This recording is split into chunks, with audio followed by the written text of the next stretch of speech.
So at every fill-up, start with Staples. Taxes was taxing. Now taxes is relaxing when you file for free. I can file for free?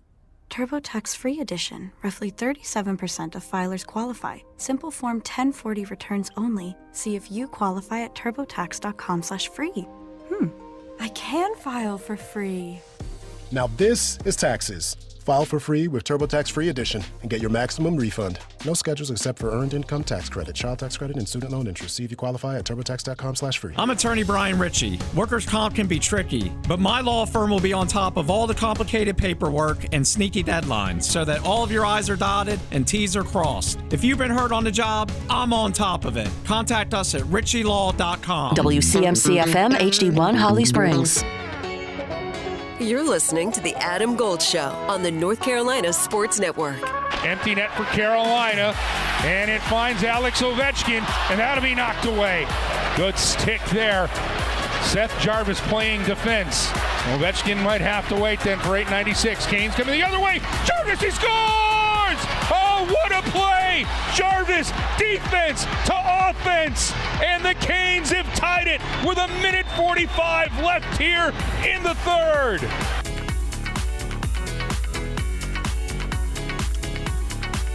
Well, that was what Carolina needed. A point. Clinched.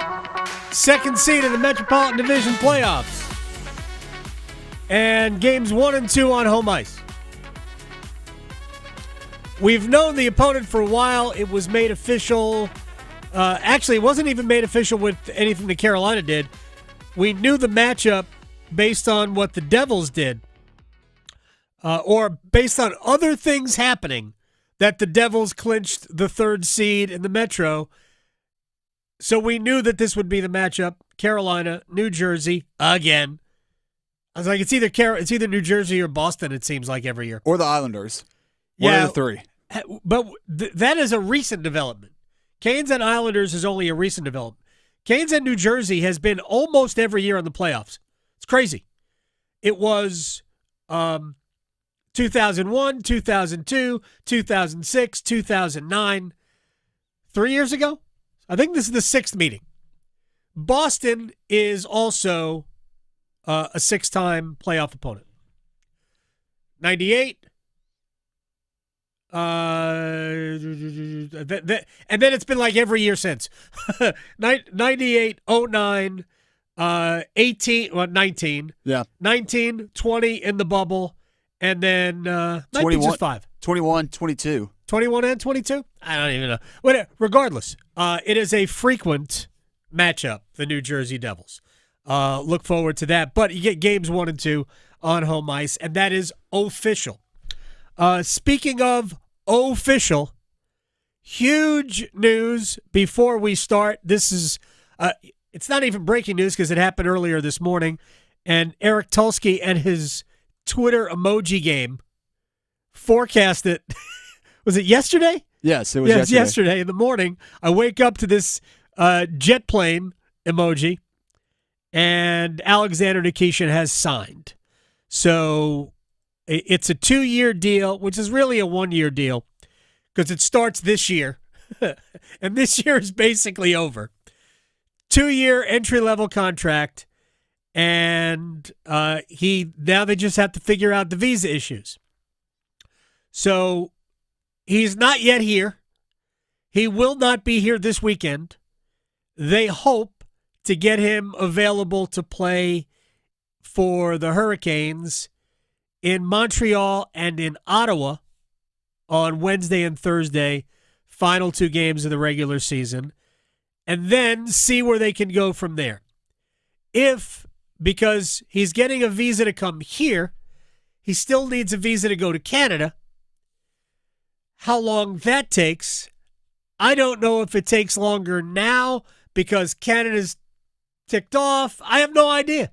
I really don't know. And maybe Canada's jealous because we have Alexander Nikishin and they don't. I don't know how the whole thing works. So we don't know where he's going to be able to draw into the Hurricanes lineup. And I would just caution people, and we're going to talk to Eric Tulsky in 6 minutes. I would caution people this. even if he draws in and plays 2 games, I don't even know what the odds are that he plays in the playoffs and knocks somebody out of the lineup. And I'm not even saying it for human reasons. How do you tell somebody who's played all year that they're not playing in the playoffs?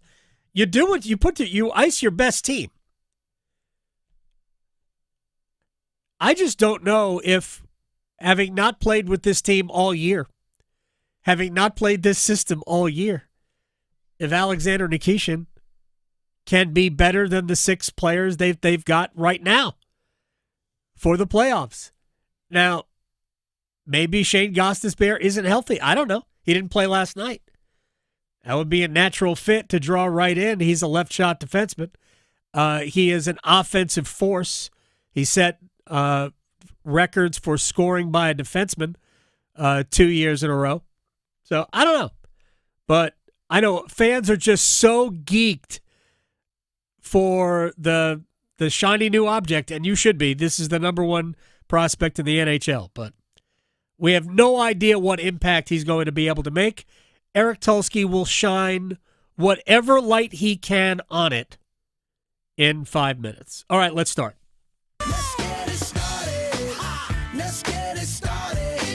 So that play that you heard at the beginning of this was Seth Jarvis showing you the full arsenal of his powers.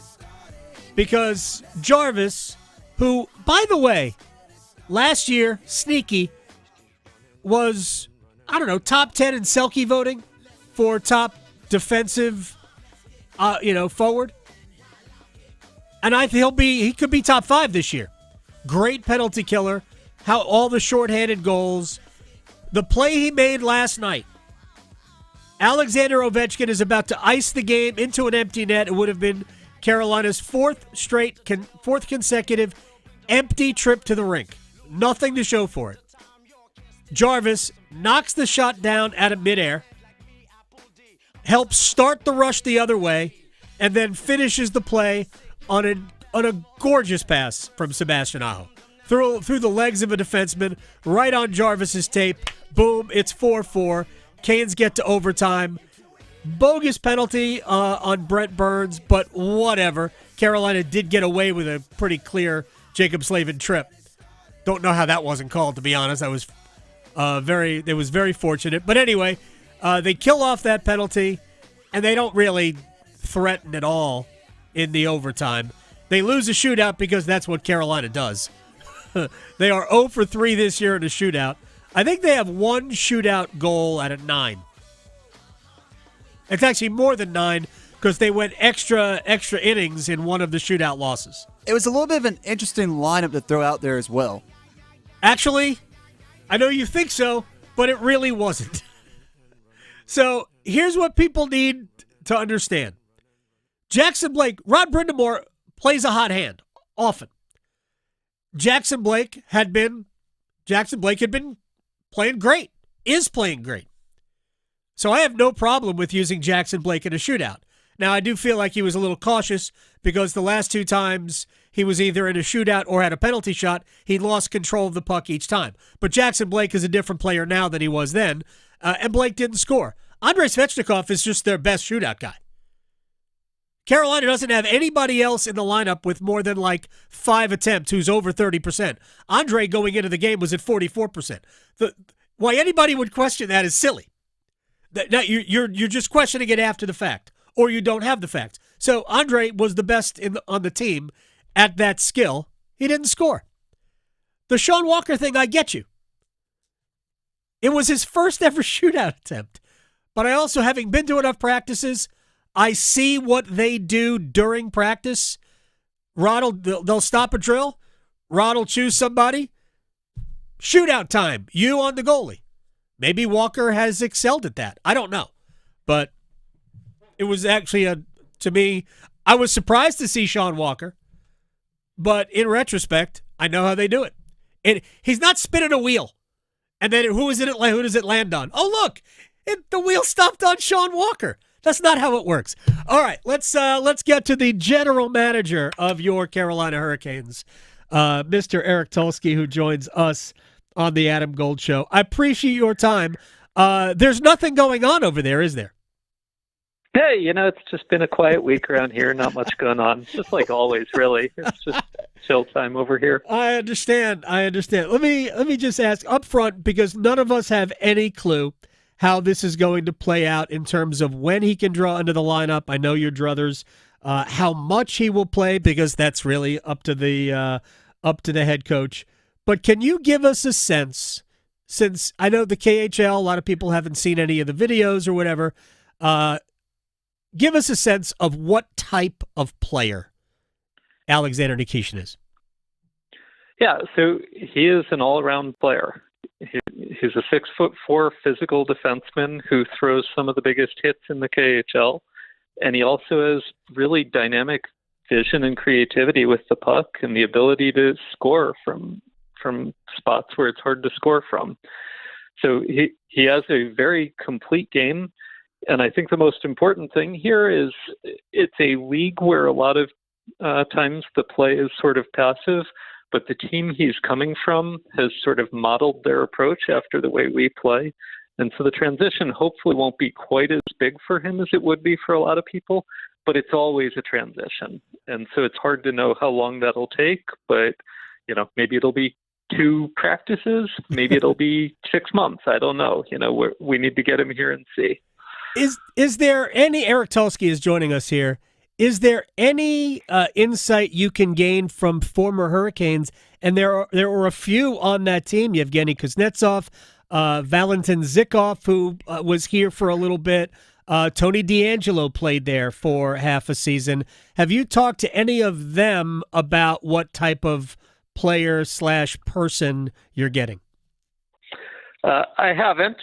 We have a development coach who spent a lot of time over there, and I've talked to him about him. And he's very high on him. Obviously, Alexander has a lot of ability, and there's no question that he can be an impactful player in this league. The only thing we don't know is how fast that'll happen. Does it matter? And I assume it does, but you can assign the importance to this, that he was a captain, a young player on a pretty veteran, a lot of veterans on that team. Yeah, I mean, they speak very highly of him in terms of his attitude and his maturity. I know he wanted to be in the NHL very badly, and has worked hard to get to the point where he could make this happen.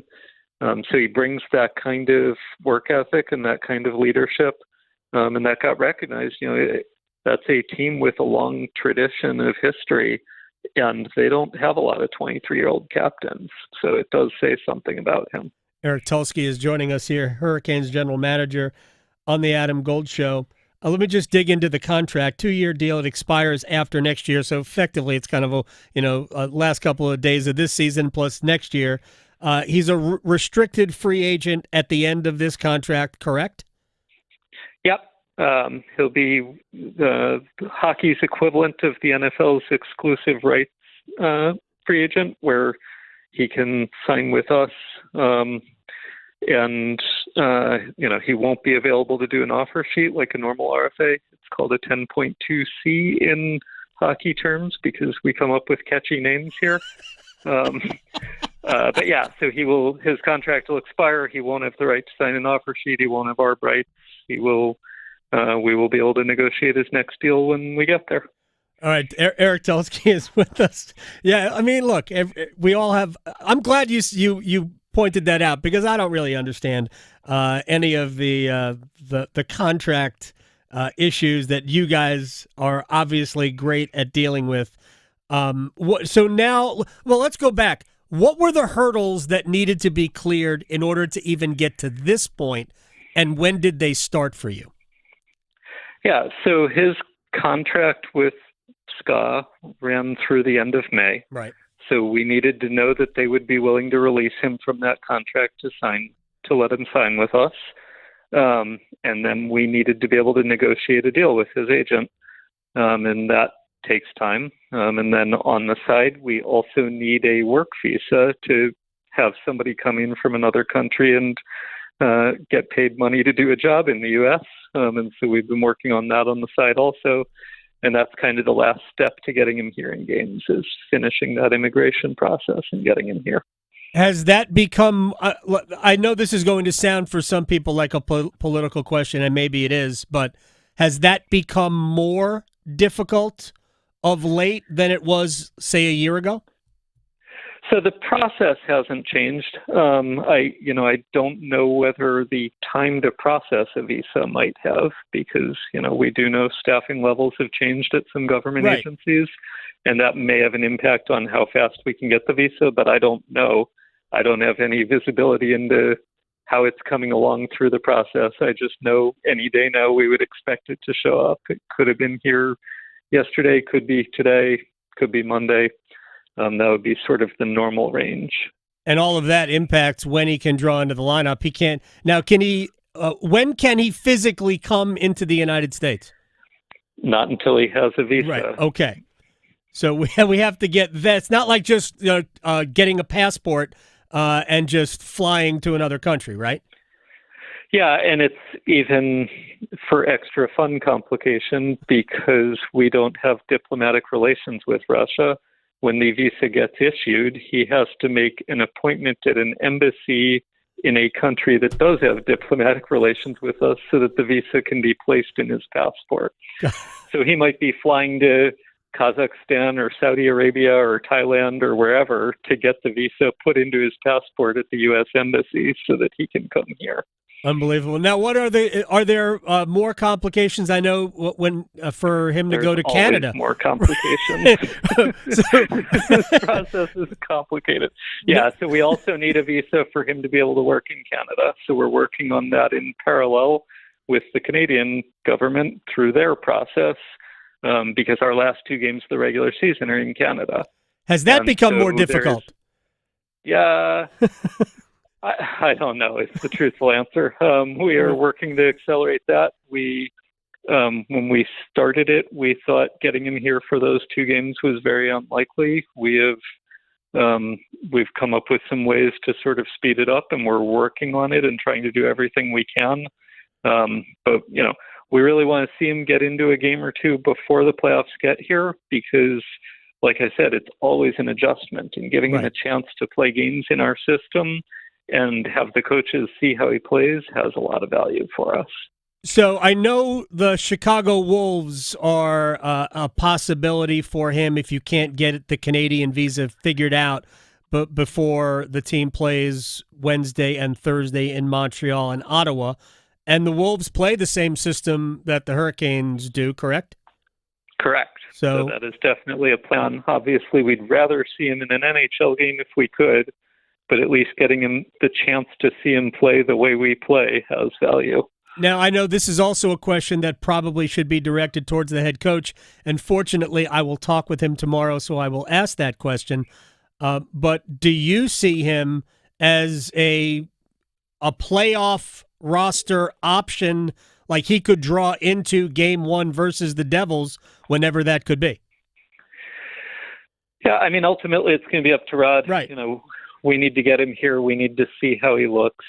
I do think it is reasonable to expect at least a little bit of an adjustment period. But if we get him into a regular season game or two, we don't know, right? He might step into those games and make you say, wow, we can't take this guy out of the lineup. He might step into those games and say, this is a guy who can come in when there's an injury, but we're not pulling someone out just yet. Or if he doesn't get a game, then he probably is waiting for an injury, I would guess. I think it's hard to it's hard to steal a job in practice. Practice it is very, very difficult to be so impressive in practice that you feel like you need to take someone out of the lineup for that player. All right, there's about 40 other things I would love to talk to you about, but you're a busy man, and I want to keep this strictly to Alexander Nikishin. So let me ask you one more question, and then I'll circle back with you another time, and we'll run the gamut on a bunch of other things. I need to know about the emoji that you put out.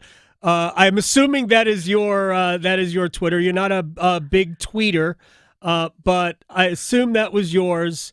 When you hit send on the airplane emoji, did you laugh? Did you chuckle? What was behind that? Yeah, figure build a little bit of late night buzz, get people talking, see how it goes. The beautiful thing about it now is, this is set up to be a great bit where, 2 weeks from now at 2 a.m, I'm going to tweet a bus emoji or, I don't know, a ball of yarn, and everybody's going to be trying to figure out what that is. So ball of yarn? That's where the real fun comes in. He's knitting a sweater. A ball of yarn. It was great. I woke up to that and went, oh gosh. Yeah, you broke Hurricanes Twitter, which, by the way, is not easy to break. Yeah, no, it's all fun. It's, this is an entertainment business, right? So building a little buzz, getting people talking, that's part of what we're supposed to do. Eric Tulsky, Carolina Hurricanes General Manager, at Eric Tulsky for all of your emoji fun. Appreciate your time. I know there's a lot of hard work to be done. Hopefully I'd love to be able, we're obviously not going to see him this weekend. Love to see him in the NHL lineup Wednesday and Thursday, but we'll be watching, and I appreciate your time, sir. Yeah, of course. Thanks for having me. This was fun. You got it. Absolutely. What did I tell you yesterday, Graham? What did I tell you yesterday? I mean, fun. There's no way people would guess. I'm a little just taken back because when I just said, thank you, Eric, for the time, we appreciate the phone call, he just said, yeah, best of luck with the show. I've never had a guest tell me best of luck producing a show. I need that all the time. But, yeah. Graham's looking for positive reinforcement. Eric Tulsky, thank you. I appreciate it. So I hope, I tried not, I really wanted to keep it just in Nikishin. And it was all I could do to not make chemistry or physics jokes. Because, Eric Tulsky is a doctor in chemistry and physics. Very impressive LinkedIn resume. Ridiculous. So we'll leave those jokes for another time. But it is important, first of all, the euphoria of him signing, knowing that Ivan Demidov, I believe, who played on the same team in St. Petersburg with Nikishin, I believe is going to play for the Canadiens coming up maybe either this weekend or early next week. So Hurricanes fans are like, oh, let's go. And they want him to play. And they want him to play over both Brent Burns and Dmitry Orlov. They want Nikishin to play both positions for the Hurricanes in the playoffs. And we're going to have to pump the brakes on this because the league he was playing in, as good as it is, as good as that team historically has been, albeit a first-round exit from the playoffs this year, as good as that is, the KHL is not the NHL. And while he's been playing, by the way, he missed the first 2 playoff games. He was injured. Played the next 4, scored 2 goals, had an assist. They end up losing, I think 3 of the games they lost in the series were in overtime. They lost the series in 6. And then he becomes available if you can negotiate his exit from his contract. And again, like in the NHL, every contract lasts through June 30th of that year. The league year ends June 30th. So it's May 31st in the Russian league because they're a month earlier. And you have to negotiate his exit from that contract. So the Hurricanes did. Now it becomes, can you get him here? And we talked about the issues involved with that. He hasn't even left yet, which already is a buzzkill for many fans. And for me, too. I'd love to see him. I would love to have him on the ice against the Rangers tomorrow. But that's obviously not going to happen. Or the Maple Leafs on Sunday. Obviously not going to happen. But those last 2 games, you'd love to be able to work it out. I joked before that, if I'm Canada, I don't want you to have Alexander Nikishin. I'm sorry. We're out to lunch. We can't process your visa request. But they would say that politely. Anyway, obviously a super talented player and is going to be a staple for the Hurricanes for a long time to come. 3rd round pick. Jackson Blake was a 4th round pick. He was pretty good last night. by the way, Jackson Blake. All right, a lot to do. We're going to break here. When we come back, the Masters ended yesterday. What? To an extent, maybe it did. We'll come back. We'll talk a little bit about the Masters. Plus, Michael Arkush has a book about the top 100 golfers of all time. We will see if he is right at number one or wrong at number one. Next. Chapel Hill to Charlotte, Greenville to Greensboro. Your sports, his state. The Adam Gold Show on the North Carolina Sports Network. Listen every afternoon for The Drive with Tim Donnelly. NC State basketball got their guy, Will Wade. He was number 1A on their wish list. He's coming off a win with McNeese State in the NCAA tournament, and all of that is nice, the sizzle, the buzz, it's great. But so much of it is still going to come down to the same thing. Does he have the NIL money to get the players on campus? The Drive with Tim Donnelly, 3 to 6 on 99.9 The Fan. It's the biggest golf event of the year, and FanDuel is the best place to experience it. Hi, I'm Adam Gold for America's #1 sports book. Every putt, every drive can bring you closer to victory, and right now, all customers can get a profit boost every round of the first major. Boost your winnings on anything from outright winners to first-round leaders, any round leaders, tourney matchups, so much more. FanDuel is your go-to for betting on Augusta. Tee off with a variety of bet types. Live bet as the tournament drama unfolds. Don't wait. FanDuel.com/AdamGold. That's FanDuel.com/AdamGold. And swing for some green. 21 and over and present in North Carolina. Opt-in required. Bonuses issued as non-withdrawable profit boost tokens. Restrictions apply, including any token expiration and maximum wager amount. See terms at sportsbook.fanduel.com. Gambling problem? Call 877-718-5543 or visit morethanagame.nc.com. Now in Sanford, the Chatley Marine Boat Show and Sale featuring Yamaha boats. With giant indoor showrooms and an on-site test lake, Chatley's the choice for your next Yamaha boat. Find a huge selection of 19 through 25-foot runabouts and the popular Wake Series boats. With special financing, discounts up to $6,000, and immediate delivery available, now is the time to get your new Yamaha at the best price. Hurry to the Chatley Marine Boat Show and Sale in Sanford. ChatleyBoats.com.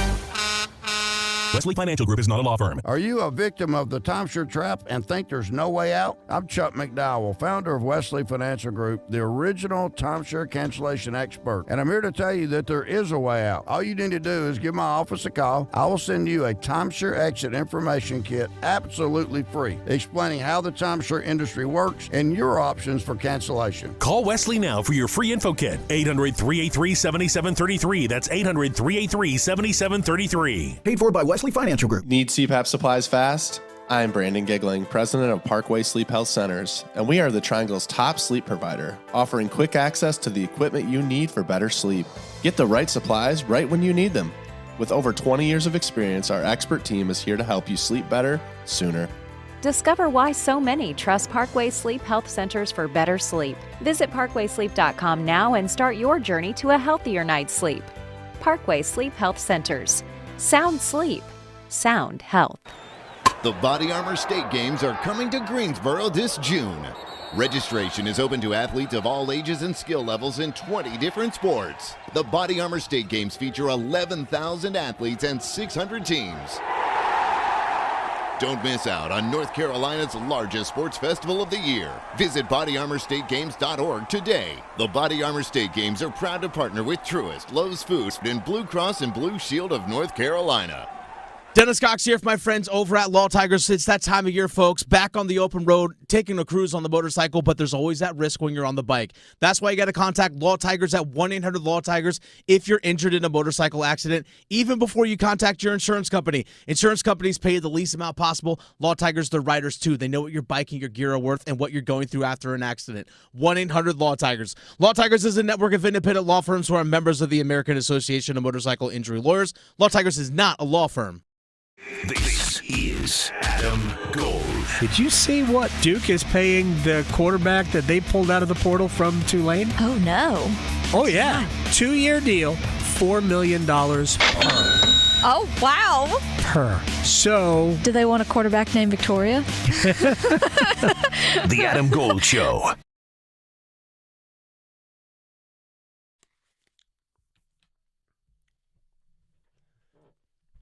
It's the Adam Gold Show. I am Adam Gold. Masters ended for me yesterday, Graham.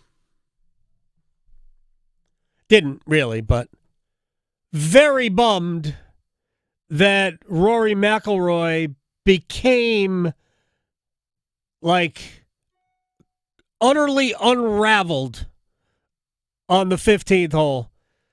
Double bogey from behind the green. He was off the back of the green in 2. Chipped it into Rays Creek. What are you doing? And then double bogeyed 17, 3-putting from 34 feet, something like that, after missing the green long again. He turned what should have been probably a 66 into a 72, and that's the opposite of what you need to do at a major championship. At last look, he was 1 under par through his round today, but too far back to unless he somehow rallies in the back 9 and shoots, I don't know, 30 on the back 9 today and gets in the house at, say, 6 or 7 under par. I don't see Rory challenging on the weekend unless he does something absolutely otherworldly, which he's capable of, but I wouldn't anticipate it. Michael Arkush, author of the Golf 100, a spirited ranking of the greatest players of all time. So I'm going to start with the big one, Michael, and I appreciate your time. Do you have number 1 correct? And it's Tiger Woods. Let me get to number 1 in a second. I just want to say, don't give up on Rory that quickly. I'm just watching. He's hanging in there. That back 9 is open to him. I wouldn't be surprised if he went 2 or 3 under. And the winds are going to kick up this afternoon, so he could be 3 or 4 back. Just want to throw that in there. All right, Justin Rose has got 6 holes to play and is at 9 under. I would love nothing better than for Rory to win this major, but and maybe I put too much pressure on Rory. Maybe that's the problem. I need to back off. Well, we all put a lot of pressure on Rory. Well, all right. As far as number 1 of all time, yes, you said Tiger. Yes. No, it's Jack. What? So are we just using cumulative numbers here? We're using, here's what we're using. Okay. We're using the metrics of major championships. And Jack won 20, not 18, because I'm giving him the 2 U.S. amateurs that were crazily taken away from him, the ones he won in 59 and 61. Jack has 19 second places, 9 thirds. You look at all the metrics, and they favor Tiger. Now, Tiger obviously was on the path to break Jack's record. It wasn't if he was going to do it, it was when. Right. But it didn't happen. The injury is a scandal. He imploded. He's at 15, turning 50 years old in December. Jack is the greatest golfer of all time. All right. So are we going to add – do we add Tiger's 3 U.S. amateurs too? We do, but I only count them half as much. And the reason is because every amateur after 61, when Jack turned pro in the fall of 61, he was the last great player who we thought might stay an amateur his whole career. After that, every amateur basically went pro. The amateur has lost its luster. It started way back then. And so those amateurs after 62, I only counted as 1,000 points per victory versus 2,000 before 62. All right, since you said it was Michael Arkush, author of the Golf 100, a spirited ranking of the greatest golfers of all time. Since you say it was spirited, I'm going to throw some other numbers at you that say that it is Woods and not Nicklaus in terms of winning percentages. And I just used, and to be fair, I tried to use the prime, the heyday of both players. So for Woods, 97 through 2009. For Jack, 62 when he turned pro through 1978. Which obviously doesn't include the 2 majors he won in 80 or the major in 86, but he had some pretty, he was older. So you aren't going to win as much. You don't play as much. So I kicked those years out to leave the percentages at what they were during his prime. His prime was 17 years. Woods was only 13s.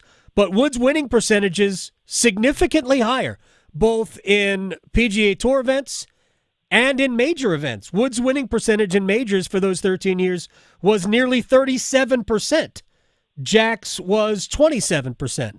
That's a pretty significant gap. And I mean, I know the seconds and the thirds, I mean, they can matter, but I'm not sure they should matter. Woods had a ton of top tens in that time. What's the difference if you finish fourth or finish second? Well, because Tiger, there were a lot of major championships that Tiger was not a factor in. Jack was a factor in many more majors than Tiger was. I think those 19 seconds and 9/3 absolutely should matter. And yes, Tiger won more events, and I'll even grant you that during Tiger's stretch of dominance was more impressive than Jack's. If you put a gun to my head and said, "Okay, Jack versus Tiger, 18 holes, everything's on the line," I might very well pick Tiger.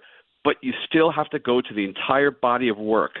And Jack won a major 24 years after his first one, 62 to 86. Yes, Tiger won one in 2019, but after turning 32 years old, he's only won one major title.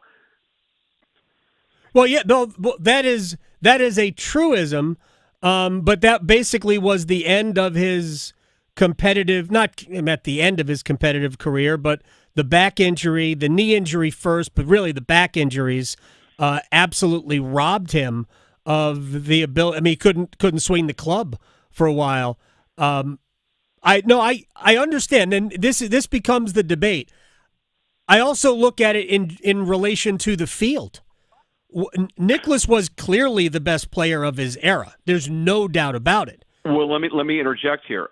That era was also a better era. Look at the Hall of Famers Jack had to face: Weiskopf, Miller, Watkins, Player, Palmer, Casper. I could go on and on. Who did Tiger beat? Ernie, Els, Phil, VJ, maybe Duval for a few years when he was at the top of his game, but not that many more players. The whole roster of players that Jack had to beat were much tougher than Tiger's opponents. You don't think the fields today are deeper by a lot, than they were back in Nicklaus's day with the amount of money? Yeah, it depends what you call by deeper. Yes, you can have a Rich Beam or a Bob May come out there. And I'm not even talking about those guys. Yeah, even a rung. I'll grant you, even a rung higher. But the high echelon, the top caliber of pros that Jack had to beat in majors, they were greater players than Tigers. It's simple as that. All right, so you and I are going to disagree on 1 and 2, and it's okay because it is, like as it says in the title, it's a spirited ranking, right, Michael? I hope I was spirited. I'm trying to be. Absolutely, that's how I felt. I put 3 years of my life into this book. Absolutely. Who's third? Okay, here's another debate. Okay, between Ben Hogan and Bobby Jones, who would you pick? I would take Ben Hogan. I would not be choosing between Ben Hogan and Bobby Jones. Okay. Oh, you have somebody else for 3? Walter Hagen. Ooh, great. I'm not going to – I love this take of yours, okay? Walter Hagen, no, seriously, 11 major championships, great, probably the best match player of all time, responsible for elevating the role of the professional golfer, getting professional golfers to be accepted. All that's wonderful. But I still think it comes down to Hogan and Jones. I think Hogan, the resiliency coming back from the car accident, amazing ball striker, and Jones, contribution, impact on the game, leaving at 28 in 1930 after winning the Grand Slam. We're watching the Masters this week because of Bobby Jones. His impact on the game was unbelievable. You know, he never won a Masters, though. He played it once, I think, top more than that. But yeah. Top 15. Michael Arkush is joining us here on the Adam Gold Show. When you mentioned contributions to the game, does that elevate Arnold Palmer on the list? Oh, absolutely. It elevates him to number 5. I mean, that's where I have him too. Yeah, I look at Arnold Palmer, and he sort of reminds me of George Bailey in It's a Wonderful Life. What if Arnold Palmer had never been born? Where would we be today? Would you and I even be having this conversation? No chance. Right. No chance. Just a quick. Well, I actually have a few personal stories with Arnold because I covered some President's Cup. I covered the President's Cup when he was the captain. His company built NC State's golf course, so he's been in town here. So I've had some interactions with him. but he played in the Champions Tour event here in Cary back in 2003, and he finished last. And they sent the groups off of 2 tees on the final round, so he went out the same time as the leader, right? But he went off the back as opposed to the front. Right. And the crowds surrounding Palmer dwarfed the crowds surrounding the leaders. I forget who won that. It might have been Tom Kite who won that event. And Tom Kite was mad because there was nobody watching. They were all watching Palmer because he was that guy. He had a way of making you feel like he was there to please and see you. It was an incredible connection. 1,000%. You know, the way he used to grimace when he missed a putt. You know, he had the go for broke approach, as did Norman and Mickelson. But the difference in my mind, Arnold wanted to win so badly. It wasn't a matter of ego. It was a matter of how much he cared. And we love to see athletes who care. Unfortunately, in today's pros, they make a great putt and they might tip their visor, but they don't show that emotion. We need that emotion. So you're not a big Patrick Cantlay fan. I hope he's not on your list of top 100 players of all time. I know he's not. He's not on the. Did you see what happened to him yesterday on 15? No, I didn't. But if it was bad, I'm all about it. Well, no, he had 2 shots into the water from behind the green. He twice went in the water. You hate to see it. Made a triple, yeah. Oh, my gosh. Michael Arkush is joining us. I do sense, and I don't necessarily disagree, I do think it was easier to win majors back, 60 or so years ago, longer than that in the case of like Hagen, and I'm not going to use Jones in that.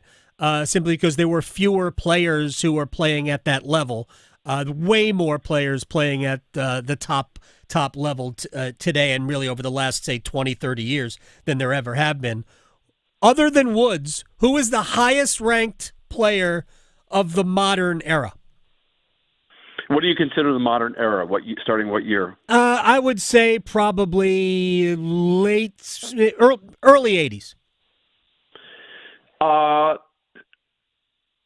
You've got Watson. Yeah, I've got Tom Watson. I think I have him 7th. Okay, I've got Watson 12th. Okay, I'll give you my top 10. Okay, if you want after Palmer. Okay, I've got, and this is a whole other discussion. I've got Mickey Wright, number 6. Oh, I'm sorry. My bad for not including female golfers. This list would look different. My fault for that. Yeah, no worries. And number 7 was Sam Snead. Number 8, Hagen is number 8. And I understand your take. It's a great take. And number 9 is Byron. And number 10, Harry Vardon, who I think is one of the most overlooked great players in history. Yeah, because it was like, 1910? All right, a little before. He came to a tour of the United States in 1900 and just blew everybody away. Yeah. And he almost won. He almost won the U.S. Open at the age of 50 in 1920. No, I totally get it. I have a hard time with like the great players of that era because like we never saw them. Like I've just read about. I watched the movie, right? I've seen that.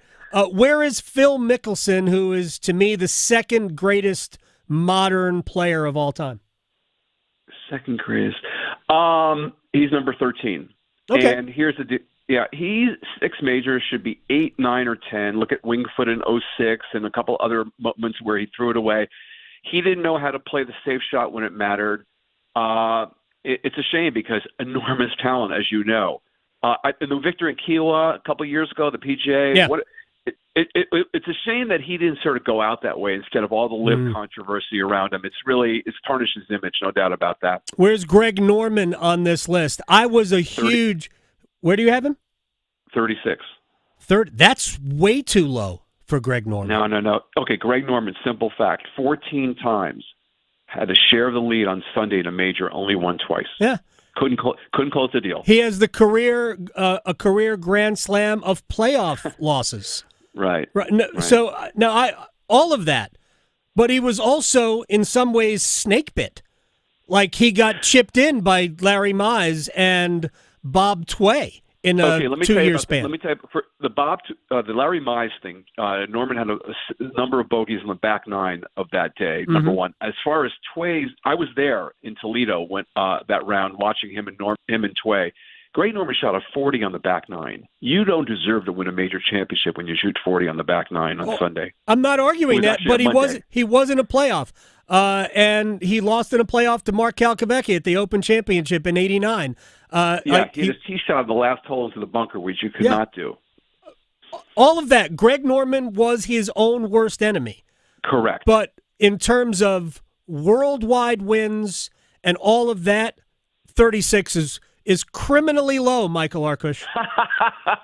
And by the way, I used to be an enormous Greg Norman fan, and I no longer am. I think he has been one of the villains of golf over the last 5 years, maybe even a little bit longer. All right, but let me ask you this. Sure. Don't you think the big test of greatness is, do you come through in those moments when you have those opportunities, or do you fall short? So Rory McIlroy's not on your list? No. Rory's got 4 majors, but first of all, twice as many as Greg. Yeah. He's number 25. But Rory's sort of you wonder if Rory's going to come back from Pinehurst the way Palmer never came back from Olympic. One has to wonder that. I thought, well, that was obviously a tough one. St. Andrews a couple of years ago was another tough one. I'm making myself depressed with this conversation now, Michael. I want Rory to win more than anything. Golfer? Yeah, he is absolutely. I think he is America's favorite golfer right now. I would agree with that. It would, those. You're right. You referenced at the beginning of the show those 2 doubles coming down the stretch yesterday were brutal. I'm gutted. But if he could, I think he still has a possibility here. We'll see. All right. Well, I hope the book does incredibly well. It's available, I'm assuming, on Amazon. Amazon and also the Penguin Random House website. Excellent. The Golf 100, a spirited. We just proved it. A spirited ranking. Michael, thank you so much for the time. I appreciate it. Who do you have winning this event, by the way? I had Morikawa, but he also stumbled yesterday. So let's see if he can come back. Yeah, I might have a ticket on Bryson DeChambeau. Michael, take care. Hopefully we can do it again. Absolutely. Thank you so much. You got it. That was fun. See? It's Friday. That's what sports radio is all about. Can I just tell you this? I've lived my entire radio life by this philosophy. This is a 100% truism for me. I do the show for what I want to talk about. For if I was in my car, what I would like to hear. Me, personally. Stay tuned. No, we're not doing a segment on the Mets. I promise you. We're not doing a segment on the Mets next. We are going to do one-timers. Do we have any Mets questions and one-timers? We can quickly incorporate some in there if you so please. That's your segment. You have to craft the questions for me in one-timers. Next. Talking sports, dropping truth. The Adam Gold Show on the North Carolina Sports Network. It's okay not to be okay. Feelings of loneliness, anger, and worry are completely normal, and you're not alone. If you need help coping, call, text, or chat the free 988 Suicide and Crisis Lifeline. Someone is always there to talk, day or night. Together, we will find the care that works for you.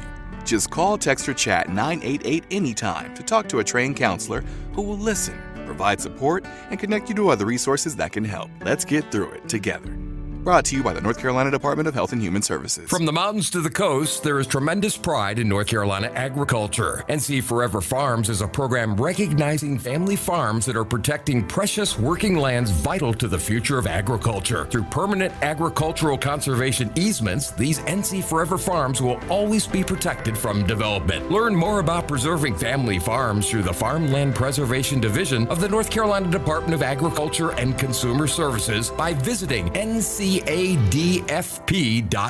This April, join North Carolina Realtors in celebrating Fair Housing Month. Fair housing means everyone deserves a place to call home, regardless of race, color, national origin, religion, sex, or disability. NC Realtors are committed to fair housing for all North Carolinians and ensuring that everyone has access to safe and affordable housing. Let's work together to create communities where everyone can thrive. Visit ncrealtors.org to learn more about fair housing.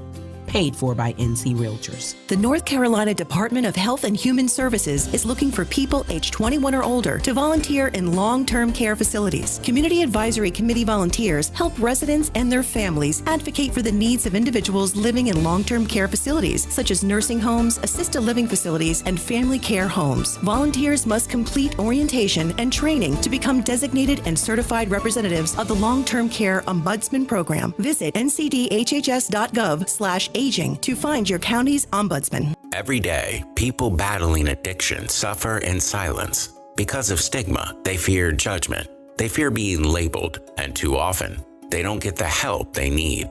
But you can help change that. Join the Governor's Institute and be a superhero in the overdose battle campaign. Learn how to break the stigma, support those in need, and save lives. Visit governorsinstitute.org/superhero to get involved. Be a hero, fight stigma, save a life. The Body Armor State Games are coming to Greensboro this June. Registration is open to athletes of all ages and skill levels in 20 different sports. The Body Armor State Games feature 11,000 athletes and 600 teams. Don't miss out on North Carolina's largest sports festival of the year. Visit bodyarmorstategames.org today. That's bodyarmorstategames.org. The Body Armor State Games are proud to partner with Truist, Lowe's Foods, and Blue Cross and Blue Shield of North Carolina. Did you know that since you have public power, your electricity is operated and controlled by people in your community, not by a for-profit investor-owned company? These local folks are directly accountable to you. They don't answer to shareholders. They make decisions for the good of your community. What's more, your public power provider invests in your community, providing jobs and supporting your local economy. Local people working together to meet local needs. That's public power. Learn more at electricities.com. Are you living your best life? Do you know AARP North Carolina is working to make communities great for all ages? Help workers find easier ways to save, improve healthcare quality and access, and to protect important programs like Social Security and Medicare. Learn more about all that AARP is doing to help people of all ages by listening to AARP Without Limits. You can find the latest episodes of AARP Without Limits wherever you listen to your podcasts. Gold. Gold. So I was reading an article about the 10 oddest Guinness World Records, and the thing that caught my eye was most skips by a cat in 1 minute. This woman has a jump rope and is skipping with her cat. Okay, I have got a cat, and let me just tell you, the skipping alone would cause this, but swinging a jump rope anywhere near my sweet kitty Carol, she'd be gone for like 5 days. The Adam Gold Show.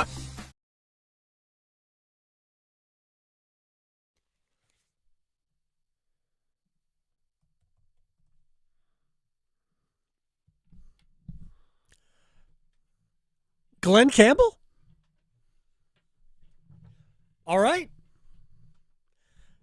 Southern Knights down in Augusta. No Rhinestone Cowboy? We can incorporate that later in the show. Galveston? Galveston was my Glenn Campbell jam back in the day. All right, it's the Adam Gold Show. I'm Adam Gold. Graham Hill. I don't think I even said hi to you. Graham Hill on the ones and twos today. It's been a busy show to start off so far. We've been running a no-huddle offense. Can I just say that there are days that just kind of get you going? Or I guess we've been playing ahead to fit the theme of the Masters. We've been playing ahead today's show. Could be. I don't do a lot of planning ahead. And I've done it other than this one, which is about halfway through a cup of coffee, like on low caffeine. Usually I'm like 3 coffees in by now. All right, one-timers. I was not able to incorporate any Mets questions in today's one-timers, so we're going to stick with the Carolina Hurricanes game last night. As you saw last night, jumped out to a 2-0 lead just like that, and also thanks to Tom Wilson's own goal, but then found themselves trailing 4-2 going to the third. Adam, what did you make of the team's ability to at least claw back into it and force overtime and a shootout despite that second period collapse? Well, the first period was dominant. And I said this in the first intermission, kind of unfortunate that it was 2-1. Felt like it could have been 4-0. I mean, they hit 2 posts in that period of time and had a couple of other opportunities as well. And it's an unfortunate, really a bad penalty for Sean Walker to take. It was an unnecessary penalty to take. You didn't stop a scoring play.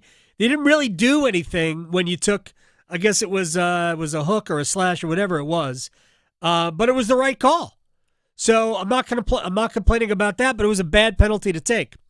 And you put Washington on the power play, and then they score a power play goal, a transition play, which was unfortunate. But 2-1 was the worst that it could have possibly been after the first period. And I thought in the second period, Washington's physicality owned the day.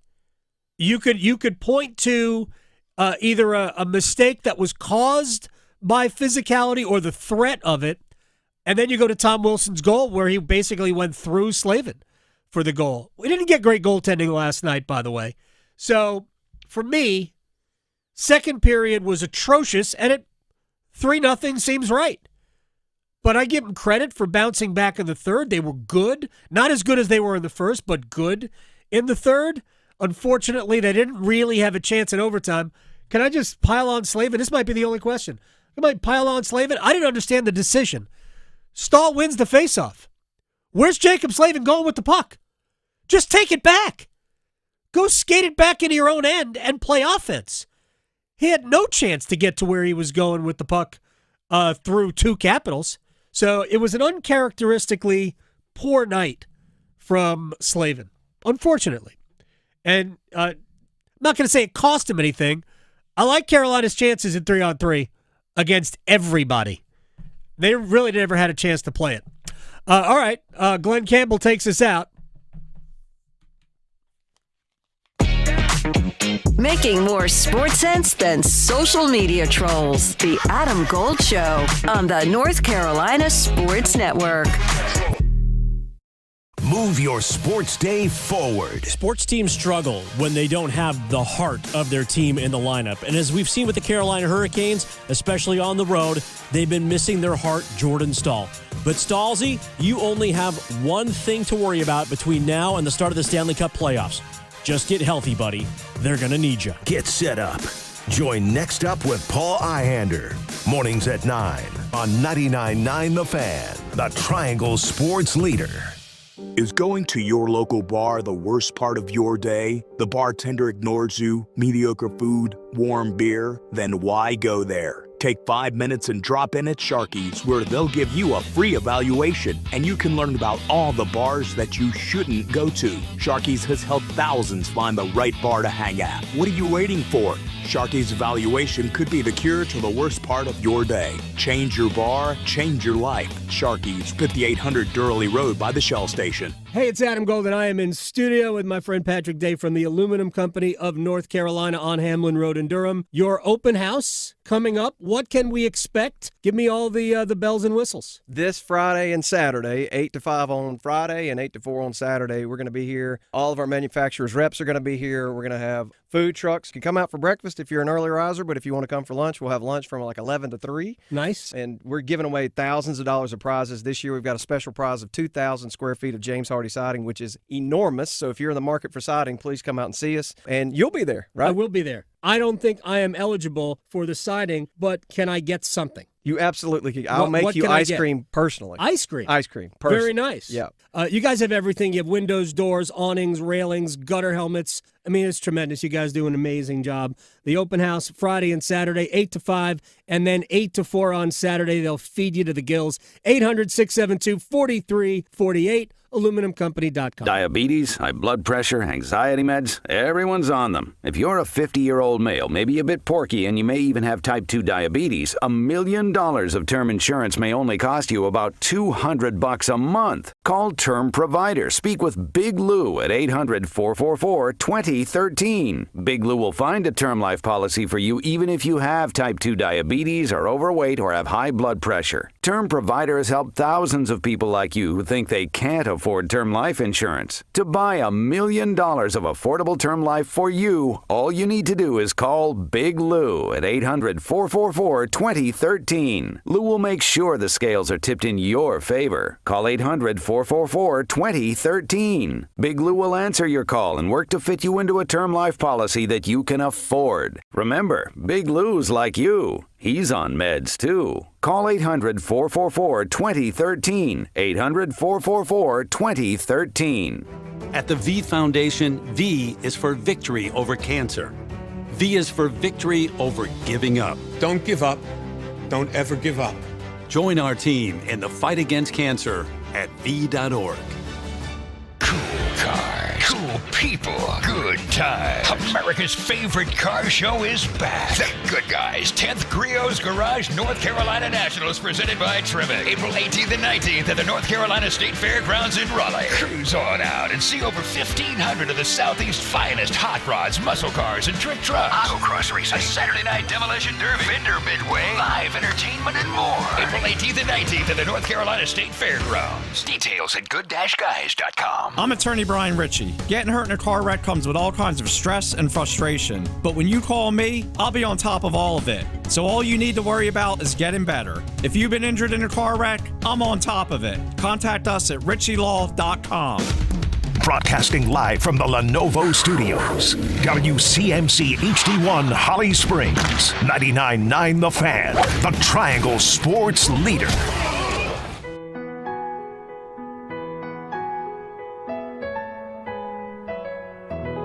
What is more typical at Augusta than Fred Couples being in the top 10 after about 10 or 11 holes every year? Yep. Like, Fred Couples, Bernard Longer, Mickelson finished third last year, I think. He did. Guys just, it's a golf course where it's not about beating you up. It's about playing intelligently and being able to recover. But that includes hitting shots when you don't hit it your best in spots where you can recover from. And that's where the veteran players can really, really excel. Yeah. So it's such an awesome golf course. That was Brad Frisch from yesterday. I was texting with him as Rory was doing Rory McIlroy things, and that's not necessarily a good thing. There are good Rory McIlroy things, and then there is what happened over the last 4 holes yesterday. It was the birds. The fake birds. Rory was duped by fake birds at Augusta. And the tie-dye water in Rice Creek, which now has been what's the best way to put this? Has a little more extra something in it. We'll get to that during the 7th inning stretch. Oh, all right, I won't tell the story. But you know what I'm talking about. I know exactly what you're talking about. There's no chance. Pollinated. There's no chance that person will ever get an invite to play again. I'm just saying. I'm not gonna scoop the story, but that person will have to qualify on his own forever. There's a different kind of yellow substance in Rye Creek, and it's not the pollen down Augusta. Just so Fred Ridley or whoever doesn't, the ghost of Clifford Roberts, doesn't come in and go after you, it's Rays Creek. Rays Creek, sorry. So, just so you know. Apologies. We want to make sure that those are all correct. That was very disrespectful. I got ahead of myself teasing our 7th inning stretch. So, Justin Rose right now is your leader at 8 under par. Bryson DeChambeau is at 7 under par. Sungjae Im, who I did like coming in, hadn't really played that well this year, is at 6 under par. So is somebody named Mike McCarty, who I'm sure runs the auto shop at a gas station. Just on the outskirts of Augusta. Mike McCarty, through 5 holes today, was 2 over par. He is now 6 under.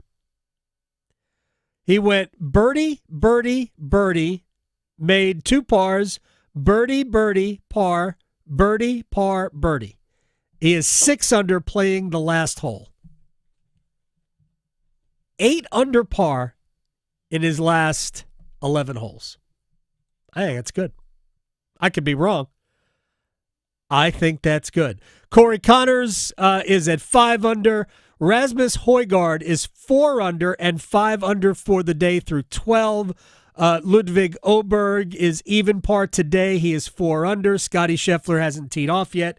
He'll tee off in about 45 minutes. Victor Hovland, Shane Lowry, Sahith Theegala, Harris English are all at 3. Tyrrell Hatton hasn't teed off yet. Xander Schauffele is at 2. Rory McIlroy is at 2 under. He birdied the 10th. He's fighting back. It's not an easy hole to birdie, but he birdied the 10th. Tommy Fleetwood's at 2 under. Let's see. Local guy Akshay Bhatia is 2 over for the day. He is even par for the tournament. That's not good. Matt Fitzpatrick is also even par. I'm not going to give you the entire leaderboard, although it seems like I already did. Anyway, Freddie Couples is 1 under. He is one of the all-time. I wonder where Freddie Couples was on that list. Get Michael back on the phone. Just kidding. Not sort of. I would love to know the entire list. I have not seen the book. I made my own list instead. So, all right, should we take 2? Let's do it.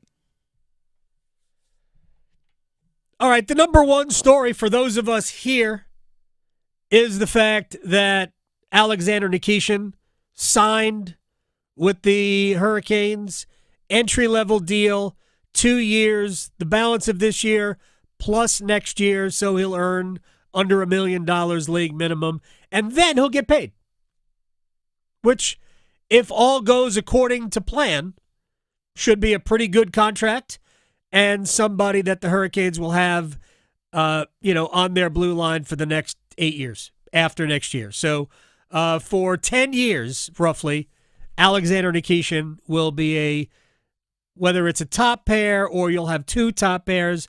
Look, for a long time, it was Slavin and Burns, it was Pesce and Shea, and those were 2 top pair sets of defensemen. Carolina really doesn't have a second top pair this year, which I think has shown. Brent Burns isn't quite the player he was in year 1 with Carolina, certainly not offensively, but in all phases. Dmitry Orlov, he isn't the same player who played the second half of last year in the playoffs. He went through a really rough patch. I actually feel like he's come out on the other side. I thought he played pretty well last night. He is he's offensively minded, but he's more of a two-way player. Sometimes he just makes you go, why are you doing that? Which, by the way, we saw a lot with Scott Morrow last night. But that's another story for maybe the Canes Corner podcast, available wherever you get your podcasts. You can just go to youtube.com/Canes Corner after every Hurricanes game, and we're there. What a plug. I just worked that in. So Nikishin is here, sort of. Hasn't even left Russia yet. So if you're wondering, will he play against the Rangers tomorrow? No. Won't play against the Rangers. Won't play against the Leafs because he's not in the United States yet. They're still working through channels to make sure he can get here. And then, if he can get a visa to play in Canada, he can draw into the lineup Wednesday in Montreal and or Thursday in Ottawa.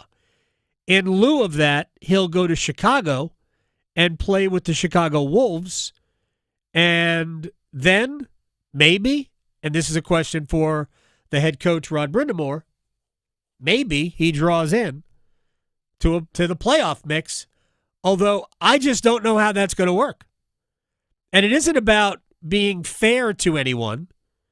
If Alexander Nikishin, not having played a game in the NHL or having played one game in the NHL, is viewed to be better than Sean Walker, well, then Alexander Nikishin plays. You're going to play your best guys.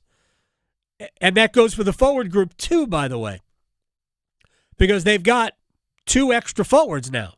When everybody's healthy, Carolina will be carrying 2 extra forwards. I think it's a fair assumption that Tyson Jost comes out of the lineup. I don't know who the other guy is to come out. Robinson, Jankowski have both played too well for me to take out of the lineup.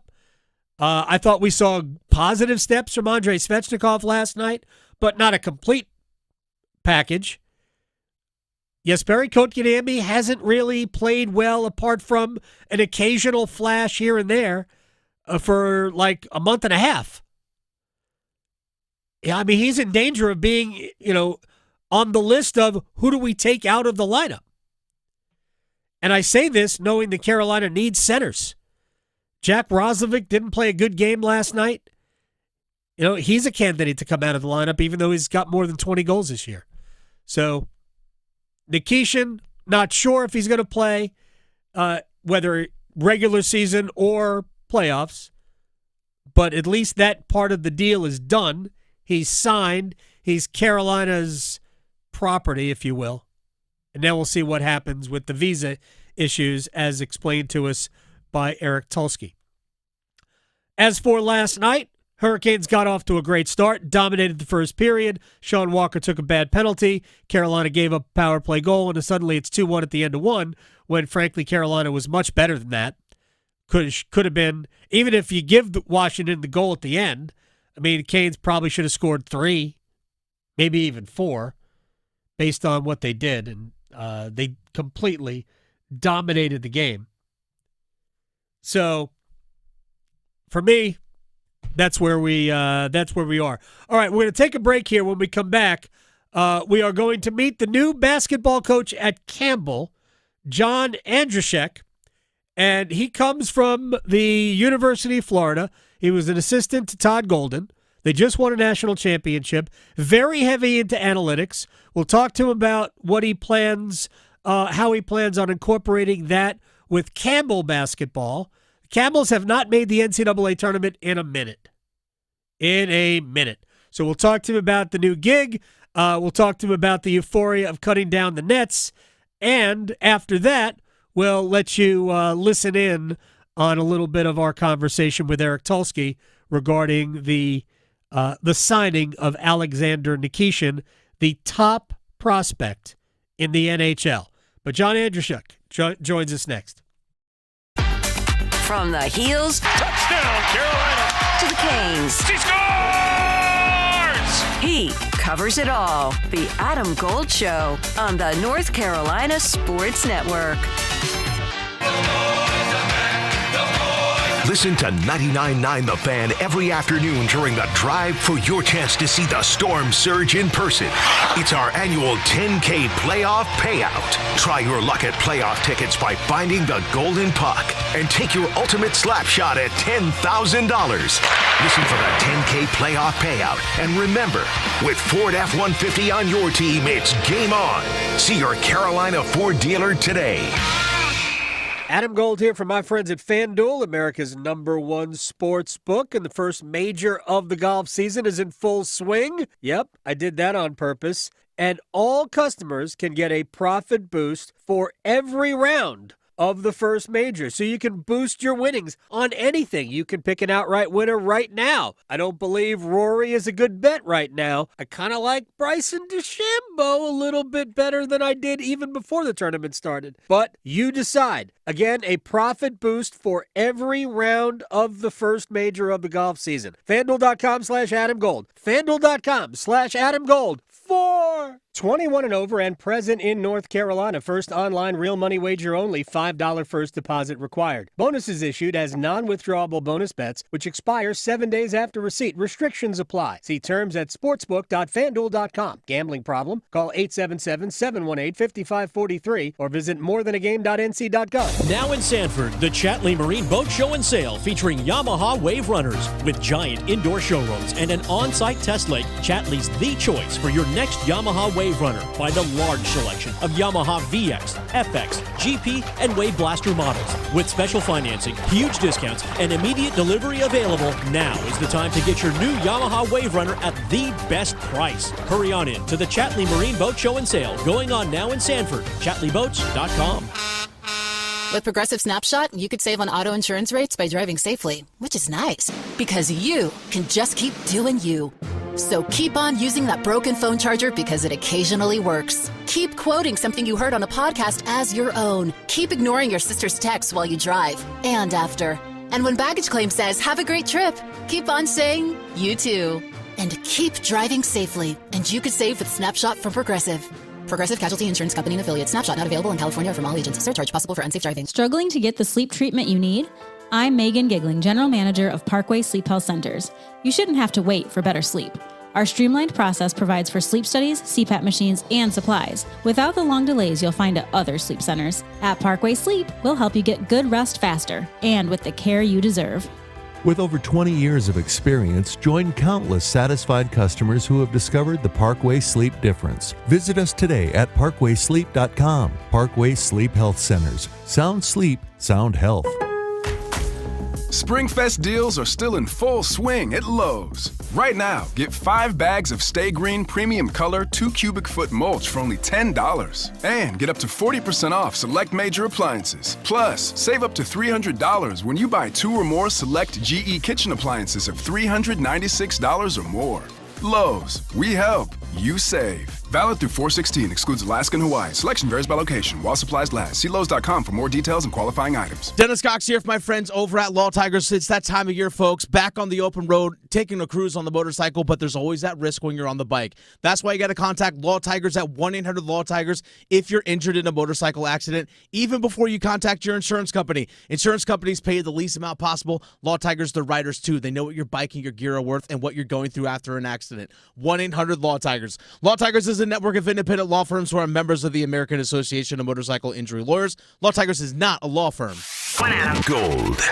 Gold. So I was reading an article about the 10 oddest Guinness World Records, and the thing that caught my eye was most skips by a cat in 1 minute. This woman has a jump rope and is skipping with her cat. Okay, I have got a cat, and let me just tell you, the skipping alone would cause this, but swinging a jump rope anywhere near my sweet kitty Carol, she'd be gone for like 5 days. The Adam Gold Show.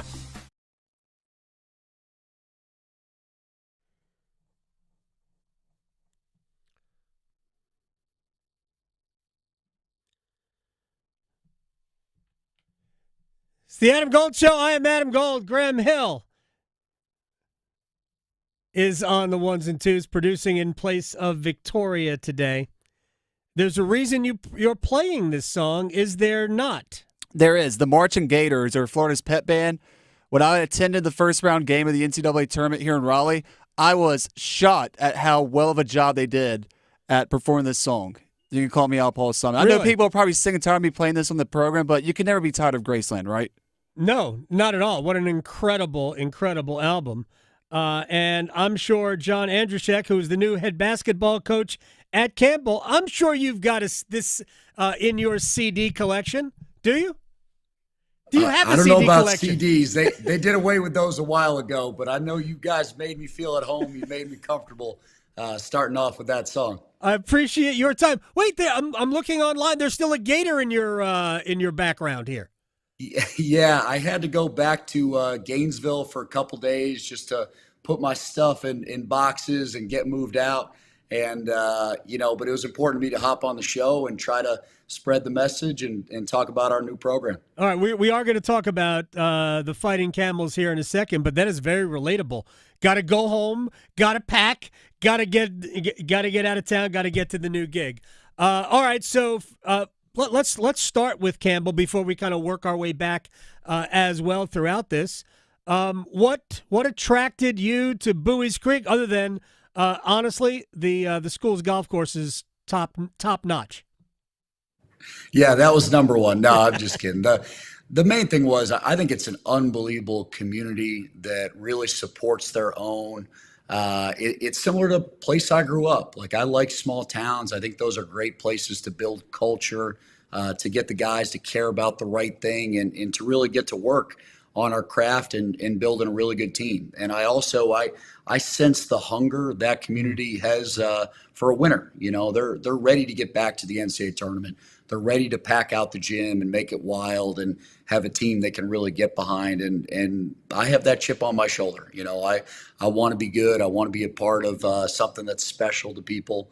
And I think we got a chance to build something special here. John Andrzejek is the new head basketball coach at Campbell. It's been a minute since the Camels have been in the NCAA tournament. If Sports-Reference is correct, 33 years since they have been in the NCAA tournament.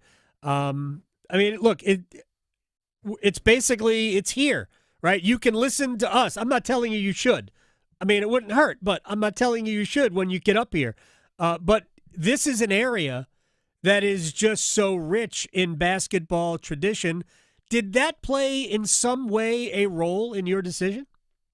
Oh yeah, it's a terrific basketball state. That's really important to me. It helps build momentum. I see it a little bit like Field of Dreams. If you build it, then they'll come. So that's my responsibility as head coach, is try to put together a nice roster that can win some games and coach them up. And as we climb the ladder and become a player in the CAA, then I'm sure all the fans will pour out. We'll pack it out, and we'll have a chance to break this long-standing drought. And by the way, the CAA is not a joke of a basketball league, too, right? I went to school at the University of Maryland, and it was like a joke around campus because we're not only Maryland fans or ACC fans, but there's a lot of good basketball being played at colleges all across Maryland, Virginia, and the joke was you can't spell NCAA without CAA. I mean, it has just traditionally been a very good league. That is not easy to kind of put down roots and establish a winning culture. It's just not an easy league to do it in. Yeah, no doubt. It's filled with talented players and proven coaches. But I didn't get in this profession to do easy. I got in this profession to, really accomplish something and do something that's going to matter to a lot of people. And I think when we do climb that mountain, when we do take those steps to make the NCAA tournament, it's going to mean a lot to the people of Bowie's Creek, of Harnett County. All right, now let's get to the coaching background, the analytics that really helped drive the University of Florida under Todd Golden and you and everybody else who's there. So, we hear it all the time, whether it's baseball and the way analytics has driven that sport, how analytics has driven basketball. How have you used analytics at Florida to help shape that program, and how do you plan on using it here at Campbell? Yeah, no doubt. It's been a big part of our success at Florida and a part of our coaching journey, whether that's at Washington State, the University of San Francisco, Columbia, all the different stops along the way. And long story short, we want to use data to impact as many of our decisions as possible. It's not the be all that ends all. There's a lot of old school coachy coach stuff that goes into it too. And you got to have an ear to the ground in the recruiting and have a feel for people. The relationships matter, but in terms of the data, it's definitely our leg up. We used it here to influence how we distributed NIL. We used it to influence which players we chose to recruit and which players we stayed away from based on their production, their efficiency, the role that they played at their previous institutions. I think it had a lot to do with kind of finding 3 or 4 of these mid-major stars that ended up being high major stars at Florida. But we'll use it in a lot of ways. We'll use it with coaching decisions as well. As you were going through your coaching travelogue, it occurred to me you've kind of gone back and forth between small town and big city, New York City, San Francisco, Pullman, Gainesville. So it's wild. Now Bowie's Creek, not really sleepy. I mean, a beautiful community, but again, it's really part of the triangle the way I look at it. The use of analytics, does it work the same at a school like Florida in the SEC and at a school like Campbell in the CAA? I think in a lot of ways it does. I mean, the reality of college basketball is there is always a bigger fish. Whatever level you're at, if you're at Division III, there's D2s you got to recruit against. They're trying to get guys. If you're at a low major school, you're worried about the mid majors. If you're at Florida, there's NBA teams that'll take your guys if they do well. So that piece of it's the same. And for me, it's about finding undercover gems, finding guys that are undervalued in the marketplace, and providing opportunities for them. I think Campbell's a place of opportunity. It's a huge part of the mission statement of the school, and it's going to be a big part of how we recruit. We're going to look for Division II guys that have produced at a really high level there and are ready for a bump up to the CAA. We're going to look at Power 5 kids that maybe didn't get as much playing time as they wanted and might have a chance to show their skill set more at Campbell. John Andrzejek is the new head coach at Campbell. He joins us on the Adam Gold Show here. So the new, we don't know how it's going to play out. We haven't even seen House versus the NCAA. We haven't even seen that settlement approved at this point. We're not exactly sure what it's going to look like. We assume it'll look similar to what it was Monday before Judge Wilkins said, you know what, I'd like some tweaks to it, and then we'll see what happens next week. Do you anticipate it being, this is going to sound negative, I don't mean it to be that way, worse in terms of it being every year to year, you have to reconstruct an entire roster, some with your own players, but basically you're putting together a new team every year? Yeah, I mean, what I would say on that is for the last 3-4 years in college basketball, the only constant has been change. The rules are changing constantly, and the rules have changed in a way to increase player movement, increase transferring up, transferring down, getting guys to the right level, so to speak. That stuff is going to continue. But there's no reason why those forces in the market aren't going to help Campbell. We can use it just as well to find undercover gems from the D2 level, from other Division I schools that want to come in and play for us. And I also think this is a place with a really strong community, a great tradition. I think we're going to play a style of basketball that is going to be up-tempo and fun and create a lot of dunks and open threes. And I think those are pull factors that are going to make our guys want to stay a little longer and kind of see out this mission. Dunks and open threes, those are great for crowds. No doubt. Who had the scout for the Duke-Houston game this past Saturday night? Yeah, so we do things a little bit different at Florida. It's more divided by the coordinators. Okay. So our offensive coordinator, Kevin Hovde, kind of prepares the offense for every game we go into. And then I was defensive coordinator. Okay. So I gotta try to select the plays we're gonna run from them and what we're gonna emphasize in terms of our ball screen defense or how we guard the post. And Houston's a great team. I got so much respect for their head coach. Mm-hmm. He's one of the real titans in our profession. And to be able to get 4 stops at the end of the game to win that one, obviously made me feel really, really good. 4 turnovers, right? Yep, 4 turnovers. 4 turnovers. Houston turned it over 7 times in the second half. I think it was 5 times in the last 3.5. Take me back a little bit further in Florida's run. What was going on with about 2.5-3 minutes left against Texas Tech? Who made the decision? Was it your decision? Like, I don't care who we foul, we're going to foul now, even though it could really sign our death warrant.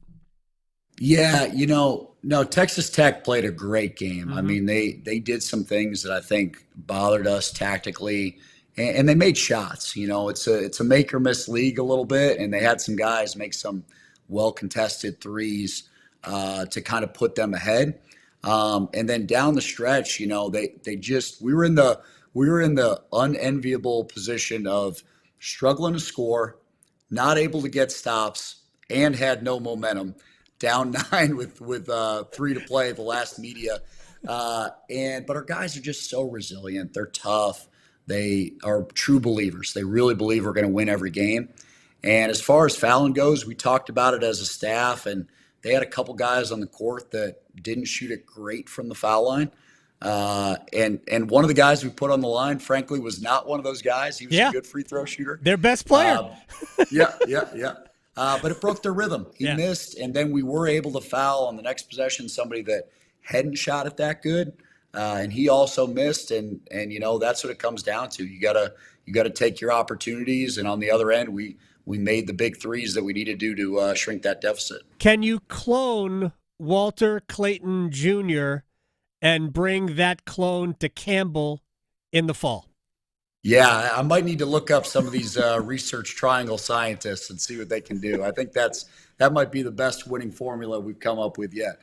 John Andrzejek is joining us here, new Campbell basketball coach. Real quick, just because the reason I asked who had the scout for the Houston Duke game, because at some point somebody had to be like, all right, we're getting Duke. And then all of a sudden we're not getting Duke. So as you're watching that game, what are you thinking as a coach? Do you lose yourself in the game at all? Or are you solely looking at it as like, this is what I need to do. My job here is to figure these things out. Or do you lose yourself in the game and go, what is going on here? Yeah, all right. I can finally admit this now that the season's come to an end. But I had the Auburn scout that night. And after the game was over, I knew I had a lot of work to do to catch up on whoever we were going to have to defend next. So I'll be honest, I started watching Duke. I actually was clipping a Duke game during their semifinal. Right. And I finished clipping that game, and I was like, all right, we're playing Duke. And then the last 5 minutes of the game, they make that Houston makes that furious comeback and wins the game. And I had to throw out all my notes, throw out all my clips, and start over getting ready for Houston.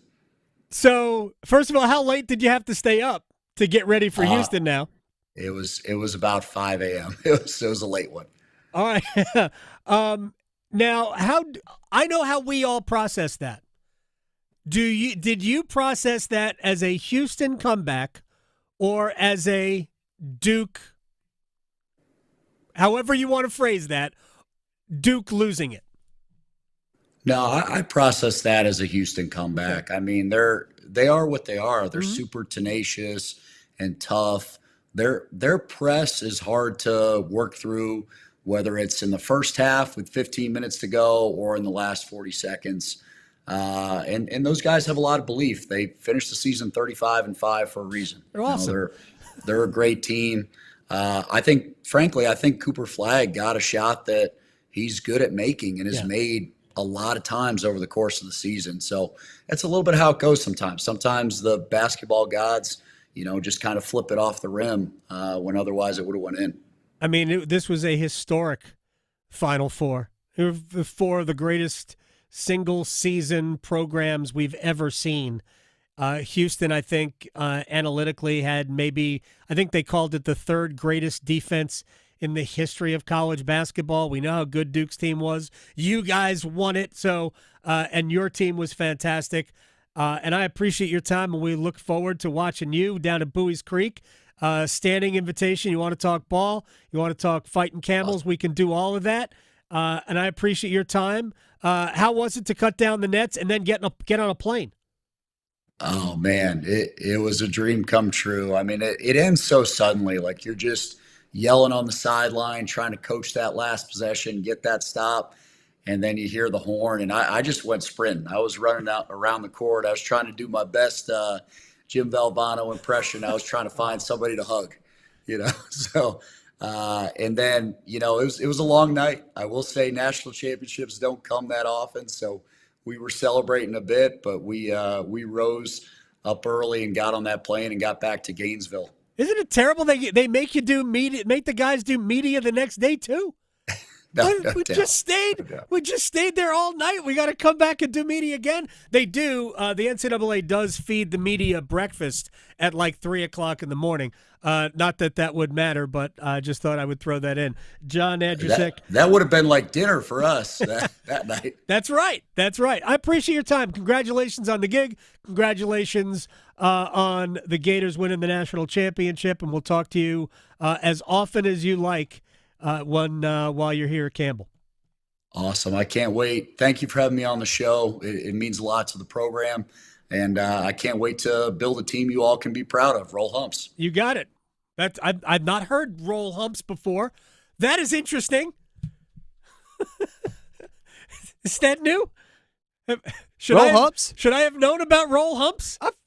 To me, when I was in high school, I remember roll humps being really? a thing. I feel like the baseball team. That's a me problem then. I think the baseball team coined it when they made their deep run into the NCAA postseason a couple seasons back.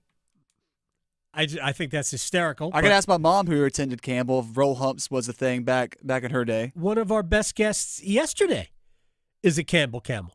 That's right. It was Brad Fritch. A Campbell legend, Brad French. All right, let's get to Eric Tulsky, who joined us earlier in the program today. Hey, look, Hurricanes fans, you have the number one prospect in the NHL, in Alexander Nikishin. By the way, there are a few other guys on that list right now. I don't think Jackson Blake is still a prospect anymore. Bradley Nadeau was a top 30 NHL prospect, and Carolina has some others. So, but Nikishin is that rare combination of size and strength and speed and skill and mean streak.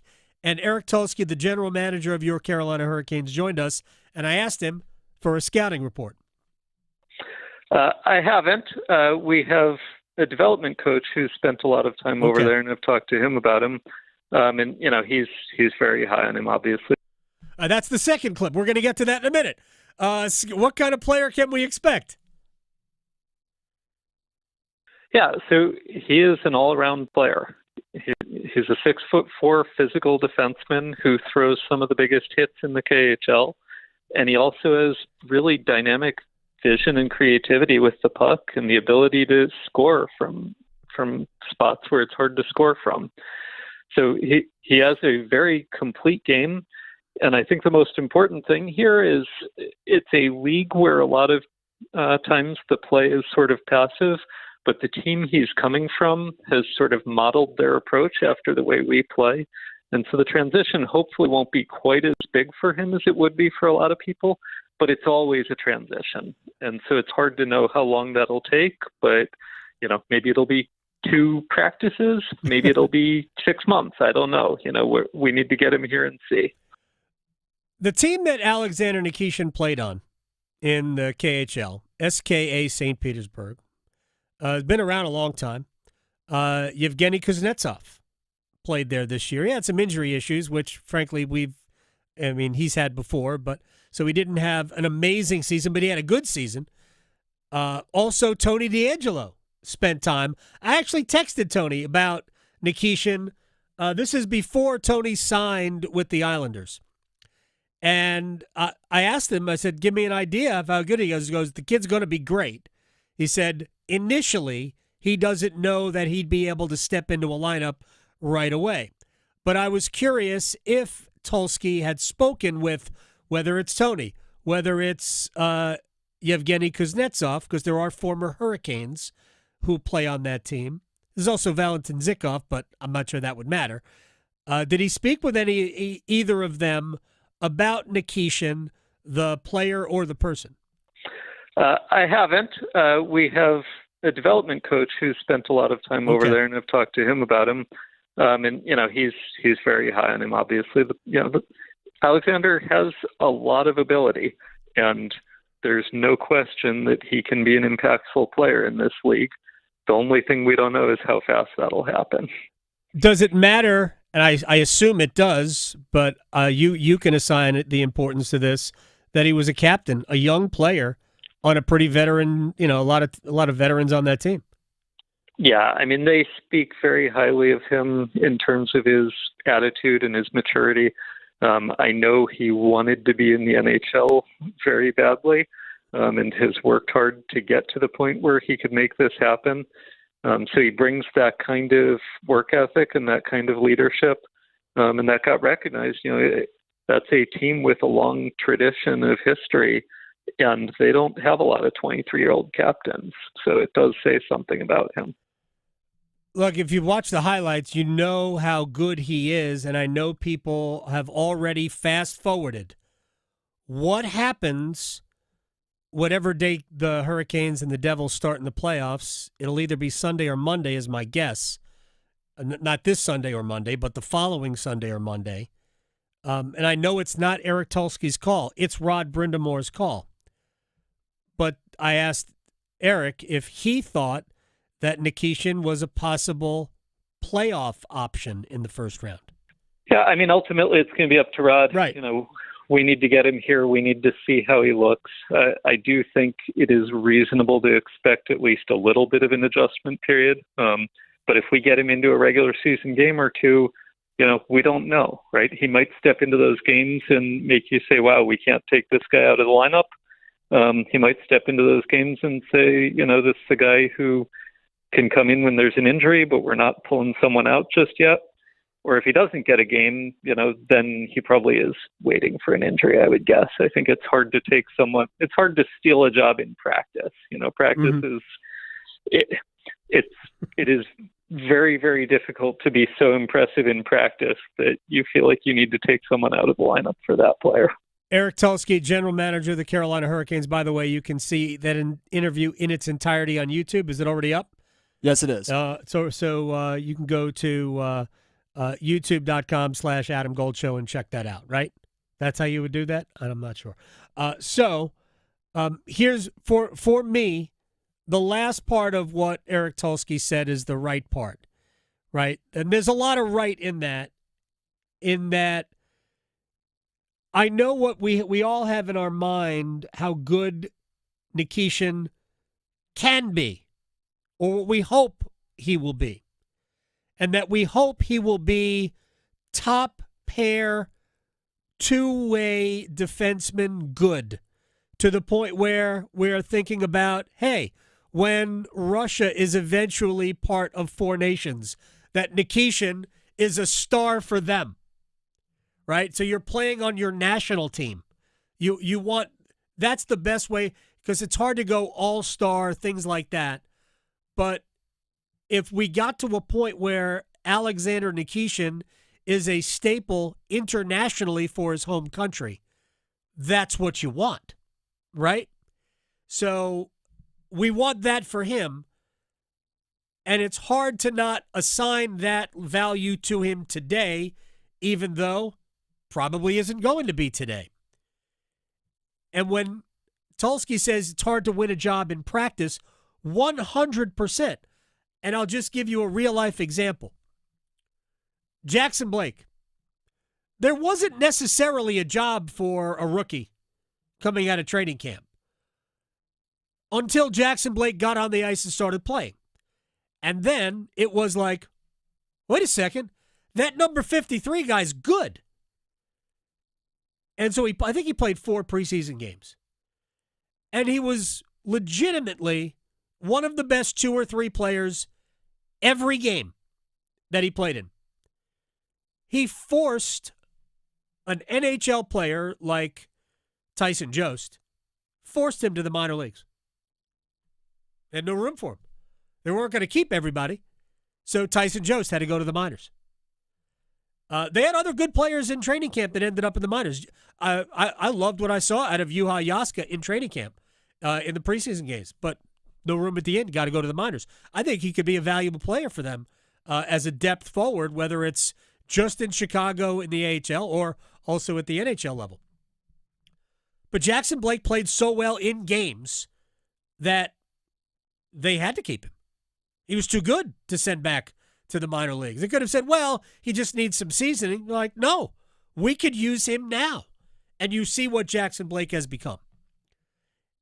So, but that doesn't happen in practice. It can only happen through game action.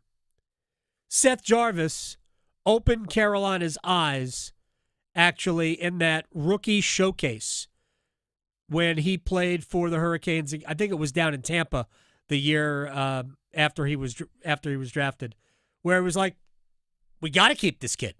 Have to. It took a while for him to draw in, right? He didn't even play the first couple of games. He didn't get into the lineup until Nino Niederreiter got hurt.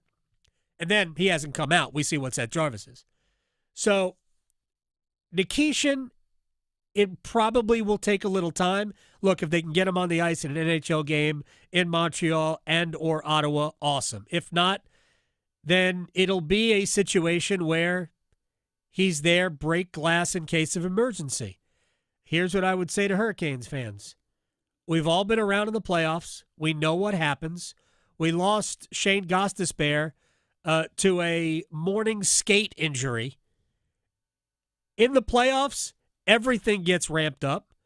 There's going to be an opportunity for Alexander Nikishin to draw in. When? I don't know. So even if he doesn't start the playoffs, And I promise you, today, he's not one of their top 6 defensemen. He just isn't. Today, we'll see what happens if he can get into the lineup, and then we'll go from there. But it is just great news that he's here. Not here yet physically, because he can't be yet. But he has signed his contract. We know where this is going to end. We just don't know how long it's going to take. All right, are you ready? We have to stretch, and then we will place bets. We have such a treat in the Roundtable coming up next hour. I cannot wait. And remember what I said earlier? I do the show for my own amusement, and I feel like I will drag you along with me. That's the plan. That's the Roundtable. I cannot wait. Stretching and betting next. Talking sports, dropping truth. The Adam Gold Show on the North Carolina Sports Network. It's the biggest golf event of the year, and FanDuel is the best place to experience it. Hi, I'm Adam Gold for America's #1 sportsbook. Every putt, every drive can bring you closer to victory, and right now, all customers can get a profit boost every round of the first major. Boost your winnings on anything from outright winners to first-round leaders, any round leaders, tourney matchups, so much more. FanDuel is your go-to for betting on Augusta. Tee off with a variety of bet types. Live bet as the tournament drama unfolds. Don't wait. FanDuel.com/AGS. FanDuel.com/AGS. Swing for some green. 21 and over and present in North Carolina. Opt-in required. Bonuses issued as non-withdrawable profit boost tokens. Restrictions apply, including any token expiration and maximum wager amount. See terms at sportsbook.fanduel.com. Gambling problem? Call 877-718-5543 or visit morethanagame.nc.com. From the mountains to the coast, there is tremendous pride in North Carolina agriculture. NC Forever Farms is a program recognizing family farms that are protecting precious working lands vital to the future of agriculture. Through permanent agricultural conservation easements, these NC Forever Farms will always be protected from development. Learn more about preserving family farms through the Farmland Preservation Division of the North Carolina Department of Agriculture and Consumer Services by visiting ncadfp.org. This April, join North Carolina Realtors in celebrating Fair Housing Month. Fair housing means everyone deserves a place to call home, regardless of race, color, national origin, religion, sex, or disability. NC Realtors are committed to fair housing for all North Carolinians and ensuring that everyone has access to safe and affordable housing. Let's work together to create communities where everyone can thrive. Visit ncrealtors.org to learn more about fair housing. Paid for by NC Realtors. The North Carolina Department of Health and Human Services is looking for people age 21 or older to volunteer in long-term care facilities. Community Advisory Committee volunteers help residents and their families advocate for the needs of individuals living in long-term care facilities, such as nursing homes, assisted living facilities, and family care homes. Volunteers must complete orientation and training to become designated and certified representatives of the Long-Term Care Ombudsman Program. Visit ncdhhs.gov/aging to find your county's ombudsman. Do you know someone who's lost a loved one to overdose? Every day, the disease of addiction is taking lives and devastating families. But this crisis is preventable. Join the Governor's Institute in the Be a Superhero in the Overdose Battle campaign. Together, we can spread awareness, fight stigma, and save lives. Learn the signs of overdose. Know how to help. Visit governorsinstitute.org/superhero today, because doing nothing shouldn't be an option. Be a hero. Take action. Save a life. The Body Armor State Games are coming to Greensboro this June. Registration is open to athletes of all ages and skill levels in 20 different sports. The Body Armor State Games feature 11,000 athletes and 600 teams. Don't miss out on North Carolina's largest sports festival of the year. Visit bodyarmorstategames.org today. That's bodyarmorstategames.org. The Body Armor State Games are proud to partner with Truist, Lowe's Foods, and Blue Cross and Blue Shield of North Carolina. Did you know that since you have public power, your electricity is operated and controlled by people in your community, not by a for-profit, investor-owned company? These local folks are directly accountable to you. They don't answer to shareholders. They make decisions for the good of your community. What's more, your public power provider invests in your community, providing jobs and supporting your local economy. Local people working together to meet local needs. That's public power. Learn more at electricities.com. Gold. Some of the best trades ever made are the ones you don't make. Again, I'm sure that there are tons of stories like that. Kind of like a relationship. Sometimes the best ones are the ones that you didn't go out with, like that person that you tried to, and then you see them 10 years later and you're like, ooh, dodged a bullet. So you sound like you've been there. Maybe. Yeah. Yeah. The Adam Gold Show.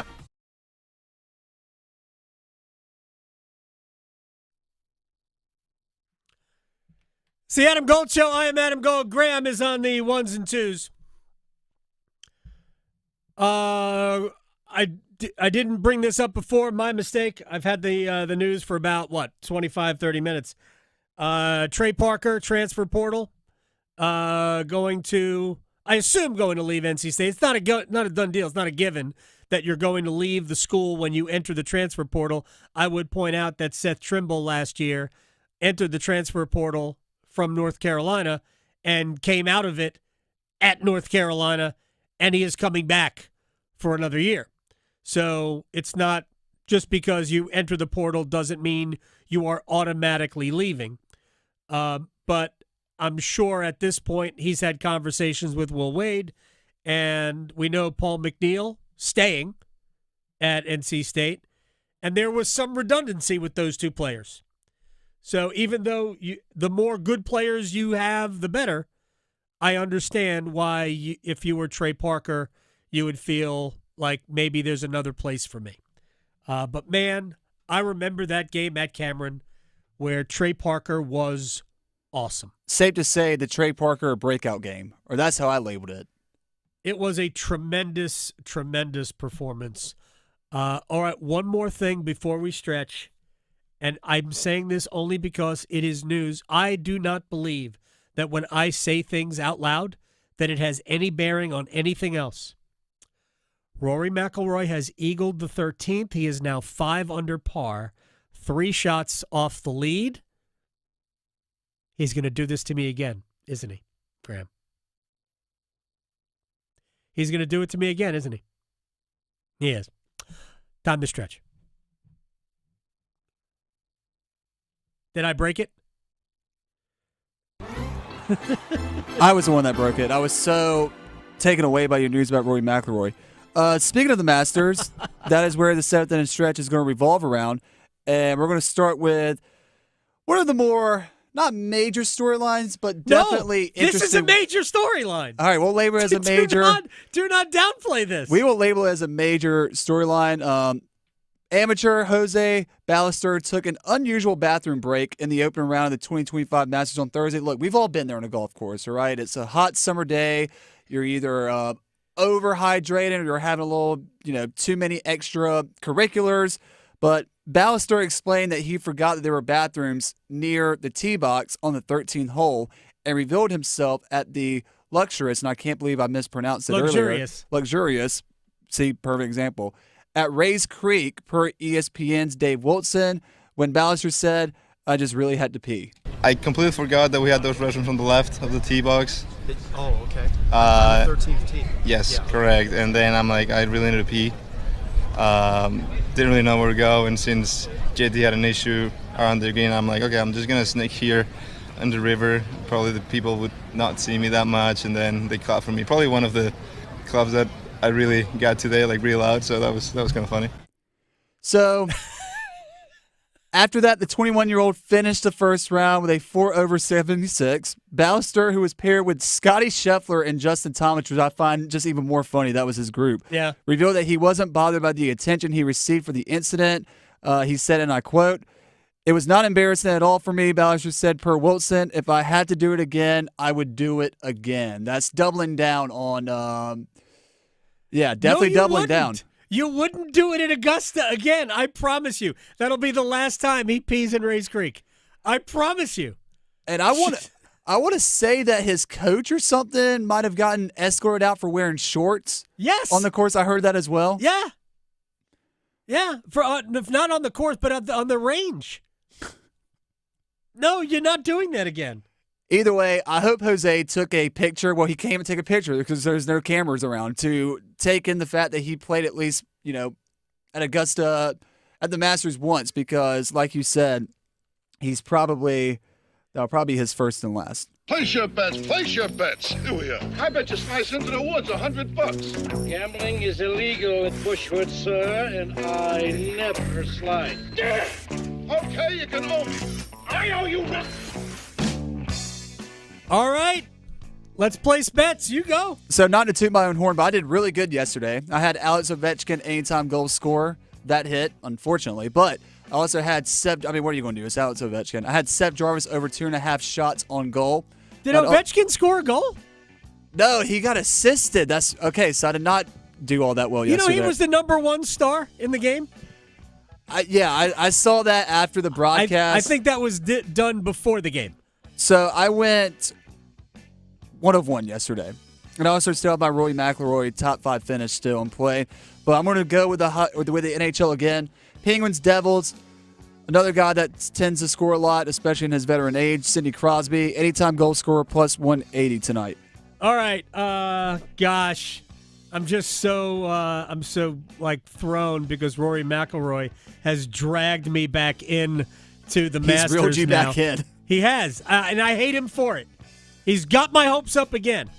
Aaron Judge is actually plus money for an anytime home run today as the Yankees host the Giants. He is plus 190. But let's have a little fun. We'll go Jazz Chisholm plus 560 to homer for the Yankees. Good young player. Staying on the ice once again, Red Wings versus Lightning tonight. Give me Braden Point, 3 or more shots on goal, plus 110. All right, this is, I'm completely making this up. Alexander Nikishin, Conn Smythe Award winner for the Hurricanes, plus $1 billion. Look, it's a pretty exciting day. There is a clause in his contract, apparently, that gives him a bonus if he wins the Conn Smythe. Ivan Demidov for Montreal has the same clause in his contract. The Wall of Sound is next. Making more sports sense than social media trolls. The Adam Gold Show on the North Carolina Sports Network. Listen to 99.9 The Fan every afternoon during the drive for your chance to see the Storm Surge in person. It's our annual 10K playoff payout. Try your luck at playoff tickets by finding the golden puck and take your ultimate slap shot at $10,000. Listen for the 10K playoff payout. And remember, with Ford F-150 on your team, it's game on. See your Carolina Ford dealer today. Doesn't the North Carolina Education Lottery Winners Club give the best massages? I've never felt so relaxed. Thanks to this month's scratch-offs, this is our life now. It's like winning again and again and again. This month's scratch-offs pack over $150 million in total prizes. The Winners Club awaits. Must be 18 to play. Approximate overall odds of winning range from 1 in 3.8 to 9.88. Problem gambling helpline 877-718-5543. Hello, Scott Forbes, head baseball coach, University of North Carolina. When it comes to choosing a dealership, I stick with Wilkinson, Chevrolet, Cadillac, Buick, GMC. Growing up in Sanford, I've been fortunate to be lifelong friends with Will Wilkinson. My family and I have been buying and having our vehicles serviced at Wilkinson for many, many years. Great service, competitive prices, and most importantly, a place you can trust. Go where I go. Go see my longtime friend Will Wilkinson at Wilkinson, Chevrolet, Cadillac, Buick, GMC. Hey girl, haven't seen you downtown lately. Nope, sticking to our go-to places. You mean like Sharky's? Well, we love our Sharky's. Best wings and gumbo on the planet. But we never miss the $5 sangrias on Wednesdays at the new Salt and Lime and Mexican pints on Thursdays for $3. You know my boy loves the House of Hops. No better selection of craft beer in the state. Loves their specials, their food trucks, and you know I love my wine. They have a wonderful selection. And have I told you about our new takeout spot, Che Empanadas? It's right next to Sharky's. They have 20 different types of authentic Argentinian empanadas, and they are incredible, especially the breakfast ones. You gotta try it. Sounds perfect. And how awesome is it that they're so close to each other? Yes. Give them a try. Trei Empanadas, House of Hops, Salt and Lime, and Sharkies. Just a hop, skip, and a jump from each other off Raleigh Road, Glenwood, and Grove Barton. Celebrate 50 years of adventure at Busch Gardens, Williamsburg. Enjoy award-winning performances and European-inspired attractions. Feel the excitement of thrilling rides, like the all-new Big Bad Wolf, The Wolf's Revenge. There's fun for the whole family. From conquering first rides to exploring immersive lands, there's always something worth celebrating. Only at the world's most beautiful theme park. Save up to 35% on tickets, fun cards, and memberships during our flash sale. Hurry, offer ends soon. Restrictions apply. Welcoming you back to appointment day at the Martinez house. Raul Martinez looking stressed about scheduling a colon cancer screening. But he just pledged to get screened. Stand Up to Cancer and Optum want to help you reduce your risk for cancer. Visit takeahealthystand.org. Now at Verizon, we have some big news for your peace of mind. For all our customers, existing and new. We're locking in low prices for 3 years guaranteed on My Plan and My Home. That's future you peace of mind. And everyone can save on a brand new phone on My Plan when you trade in any phone from one of our top brands. That's new phone peace of mind. Because at Verizon, whether you're already a customer or you're just joining us, we got you. Visit Verizon today. Price guarantee applies to then current base monthly rate. Additional terms and conditions apply for all offers. This hour of the Triangle Sports Leader is powered by Ritchie Law Firm, injury lawyers. Ritchie Law is on top of it. That one back, that one going, gone! Go to RitchieLaw.com. That's RitchieLaw.com.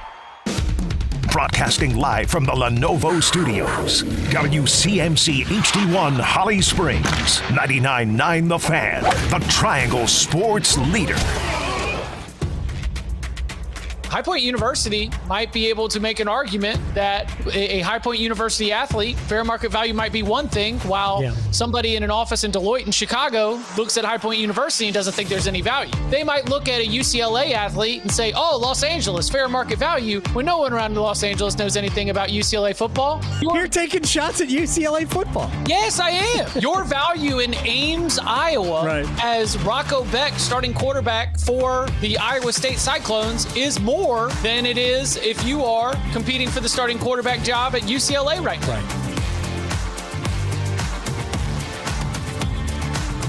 It's the Adam Gold Show. I'm Adam Gold.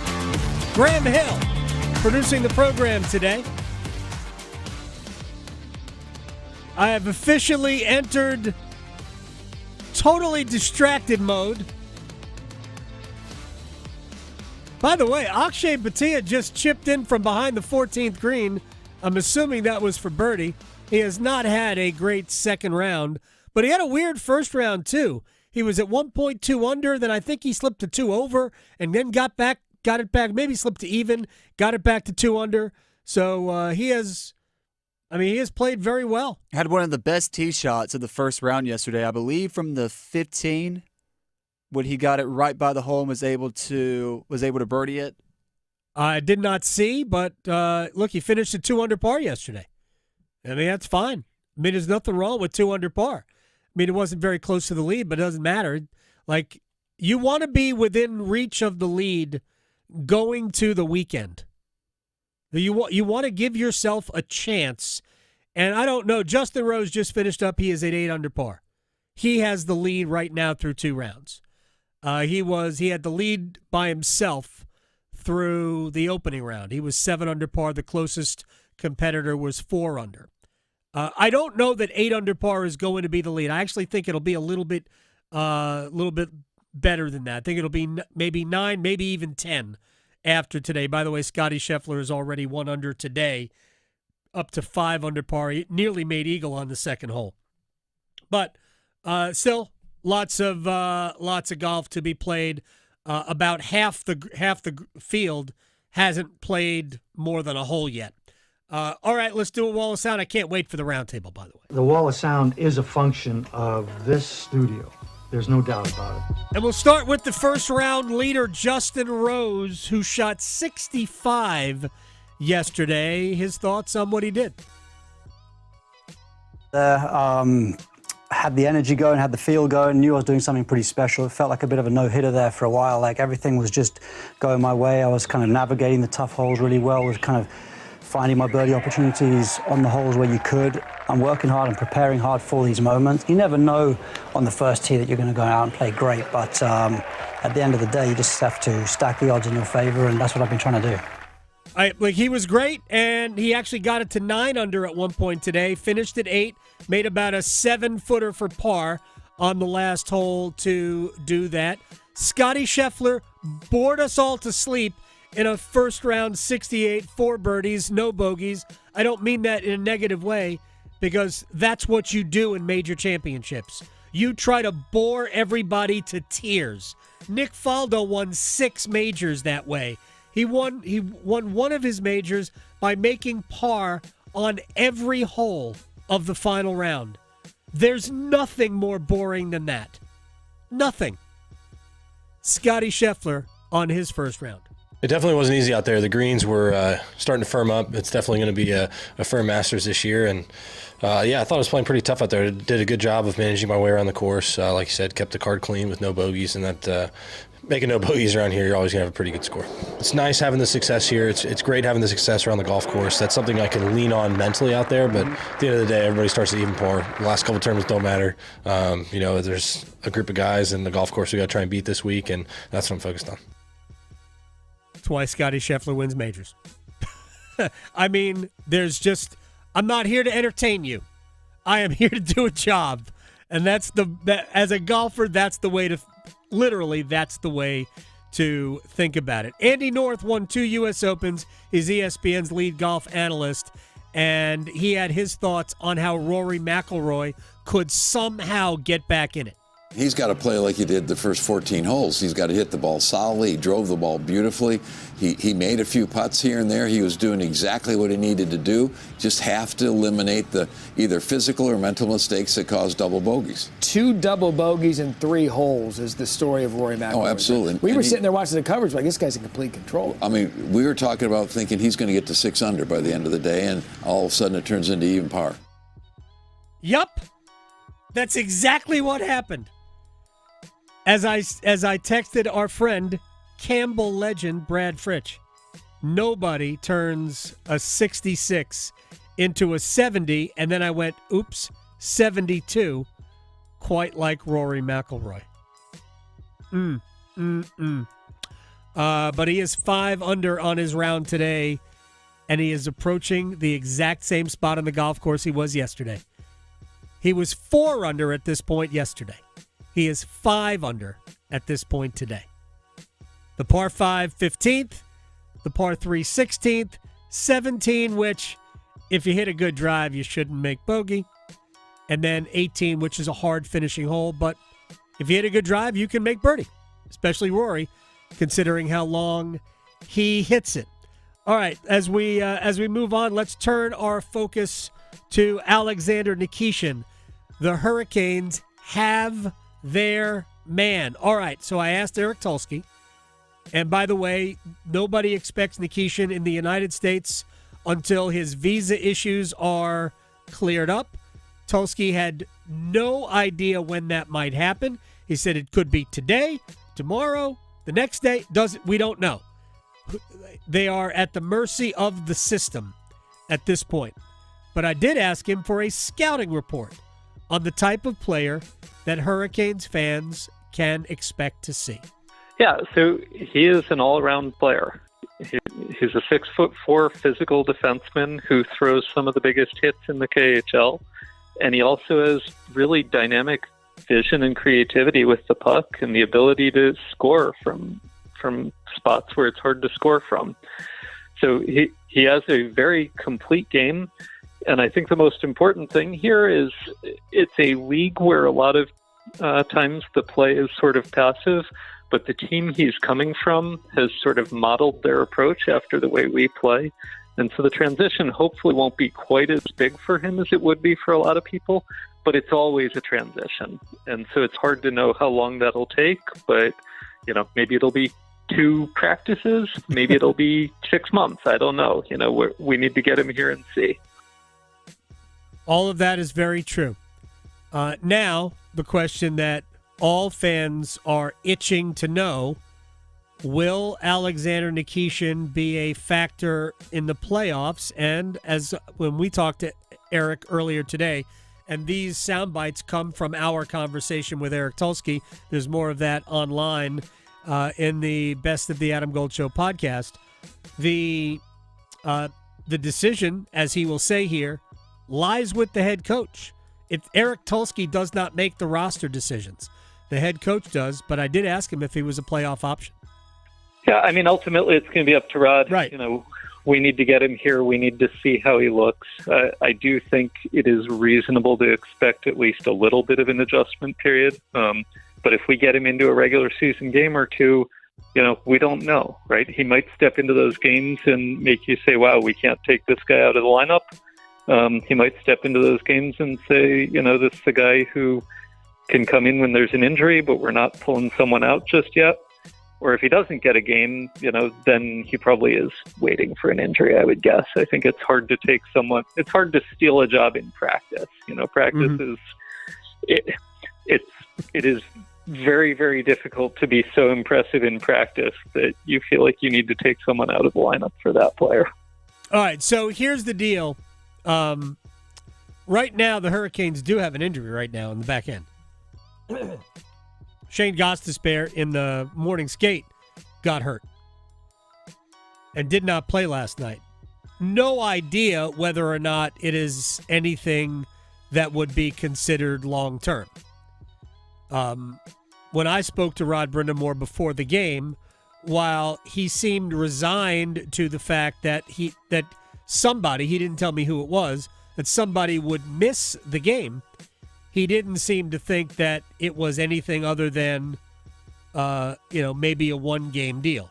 So by the time Nikishin, gets to the United States with the appropriate visas, so he might be able to play in either the game in Montreal or Ottawa, maybe Carolina doesn't have any injuries, in which case it's going to be really hard to see Alexander Nikishin in the lineup. With that said, it's a pretty good option to have. The top prospect in the NHL is a pretty good option to have at your disposal. All right, when we come back, the Roundtable with somebody you hear basically every week and somebody you haven't heard for 3 years? Yeesh. The Roundtable is next. Questioning goalie interference calls since day one. The Adam Gold Show on the North Carolina Sports Network. Golf's first major will be found on 99.9 The Fan. Listen all week long as we cover golf's lasting tradition, the Masters. Find out if Scotty Scheffler can run it back at Augusta or if a new champion emerges. Depend on us for constant leaderboard updates and every big moment through the presentation of the Champions Jacket.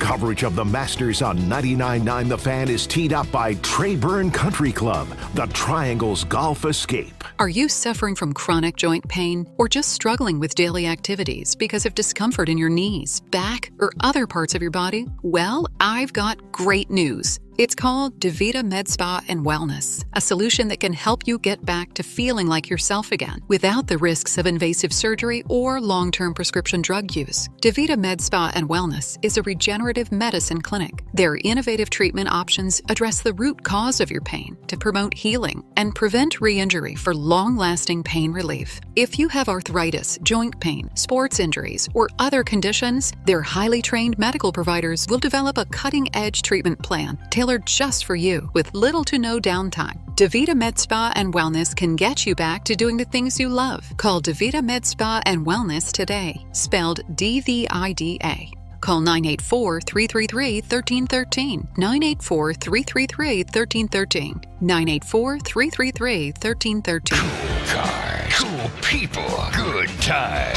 America's favorite car show is back. The Good Guys, 10th Grio's Garage North Carolina Nationals, presented by Trivet. April 18th and 19th at the North Carolina State Fairgrounds in Raleigh. Cruise on out and see over 1,500 of the Southeast's finest hot rods, muscle cars, and trick trucks. Autocross racing, a Saturday night demolition derby, vendor midway, live entertainment, and more. April 18th and 19th at the North Carolina State Fairgrounds. Details at good-guys.com. It's time for the Coastal Scholar Athlete of the Month. Hello, Creighton Blackwell here at Coastal Credit Union 99.9 The Fan, and we're here to celebrate yet another Scholar Athlete.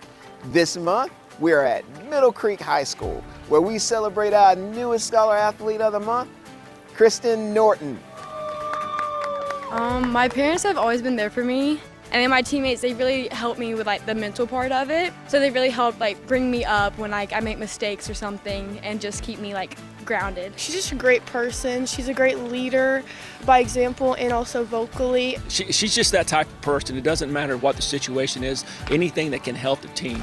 She's a great young lady. It's amazing to have on the team. She's a really good role model and a leader on the team. She's always first to step in and try something new to help the team. 1, 2, 3, 1, 2. What does winning this award mean to you?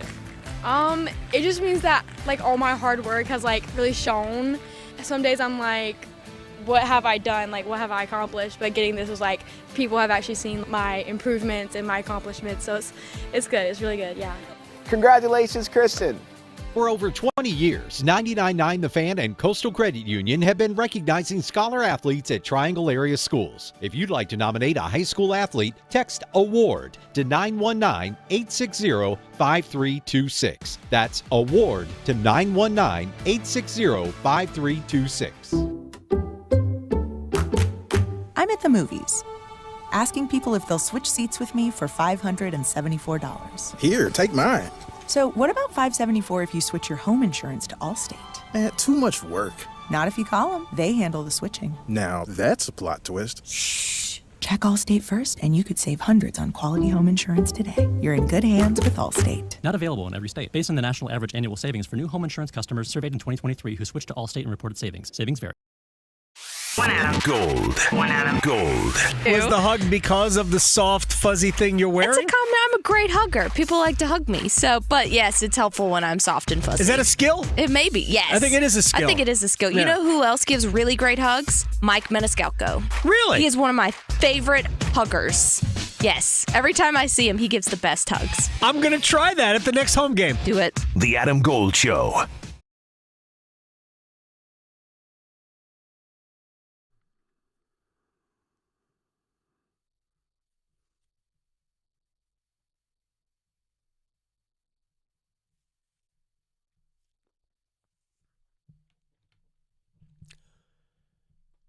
It's the Adam Gold Show. I am Adam Gold. The Roundtable's coming up in just a second.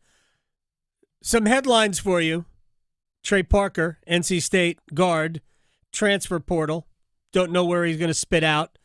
Paul McNeil made the decision to stay at NC State. So there's a little redundancy in those two players. They seem to be similar. Maybe McNeil is a little bit more versatile, but they basically seem similar to me. So with new guards coming in and obviously a conversation with Will Wade, you could understand why maybe why Trei Parker decided to leave.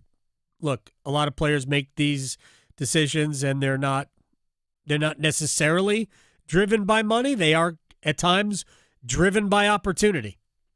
So maybe there wasn't going to be as much opportunity for Trei Parker. Alexander Nikishin, Carolina Hurricanes top prospect, frankly, the NHL's top prospect.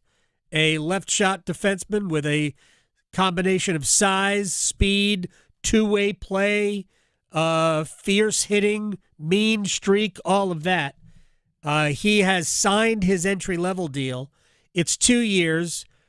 It expires after next year. I understand why you would say it's really a one-year deal because it kind of is. But once the Hurricanes can clear their visa issues, he can play in the National Hockey League and hopefully that will ultimately happen pretty soon. All right, so Rory McIlroy's approach to the 15th green looks like it's going to stay up. He has about a full county to putt through in order to get to the hole. He could not have hit it further from the hole and still been on the green. I'm not sure he could have been further from the hole and still been on the property. Anyway, anything that isn't a 7 would be in some ways a bonus for Rory McIlroy. It's not impossible, but I don't think he will putt this off the green into the water. It's not impossible. You could pull it, and it could drift down into Rays Creek. Or is this a tributary? The water in front of the green on 15, I think that's a tributary of, actually it might not even be, I don't know. I'm not a Masters guy, but I knew this. I wouldn't pee in the creek to the left of 13. No way would I do that. That will come up. It's time. The most anticipated roundtable in Adam Gold Show history. Camelot. It's only a model. Will Brinson is on the show every week. We talk to him about the NFL, but we're only going to talk Masters today. That's it. We already knew. He's watching the Masters. I'm watching the Masters. I am barely paying attention to the radio show. So that's what we're going to do. And somebody who has not been on this radio program in, gosh, it seems like 50 years. I think it's just 3. Alec Campbell, one of my favorite human beings on the planet. There he is. He's playing hooky from work. Actually took PTO. We don't want to anger the bosses. So he is talking Masters with us. Thank you very much for doing this. I know you've tried to keep a low profile, so I appreciate your time. All right, so I will start with this question. I will start with you, Alec. Which 5 under par would you rather be right now? Scotty Scheffler's or Rory McIlroy's? I mean, right now at this moment, I'd rather be Scotty Scheffler's 5 under par. And, that's no knock to Rory. I love Rory. I'm rooting for Rory. If I were a betting man, which I normally am, but I'm not this week because I'm on a losing streak, I'm too embarrassed to disclose. I would have laid a bet on Rory, but I didn't. But, I think, look, Scotty's proven to us already twice that he can win at Augusta National. He doesn't seem to be off form this week as he was, I think, to start the year. It's been kind of a rocky start to his season. Rory is kind of the opposite. So, I love where Rory was coming in, and I think he's going to make a run here. But I think it's hard to go against Scotty Scheffler at the moment. So you accepted being super boring to put everybody to sleep. I prefer the exciting guy. Will Brinson, senior NFL writer, CBSSports.com. It's a dumb question, and Alec, by the way, gave the right answer because Scotty's got so many holes left, and we know he's going to end up being 9 or 10 under par. Which 5 under would you rather be, Will? Yeah, it's definitely Scotty. Look, Rory's setup here at 5 under is really weird because he looks like maybe the best golfer outside of Justin Rose. Shout out to my first round leader ticket on Mr. Rose. Did you really? He has more first round leads at Augusta than Jack Nicklaus. Yeah, he does now. Yeah, everybody. He had 4 before. Everyone should be betting that every year. He's 80-1. Yeah. So, he is the lowest first-round scoring average in the history of the Masters. It's amazing. It's ridiculous. Yeah. And played very well today, backed it up. But I would say that, the eagle that Rory made – Rory had this incredible run. He's at 4 under. I think he's threatening the first-round lead yesterday. He gets to 15 and just makes a complete idiot move to try and get aggressive with that chip. It rolls off the green, yada, yada, yada. He melts down mentally, which he does at Augusta a lot. The other thing is, he made that eagle on 13 a little while ago.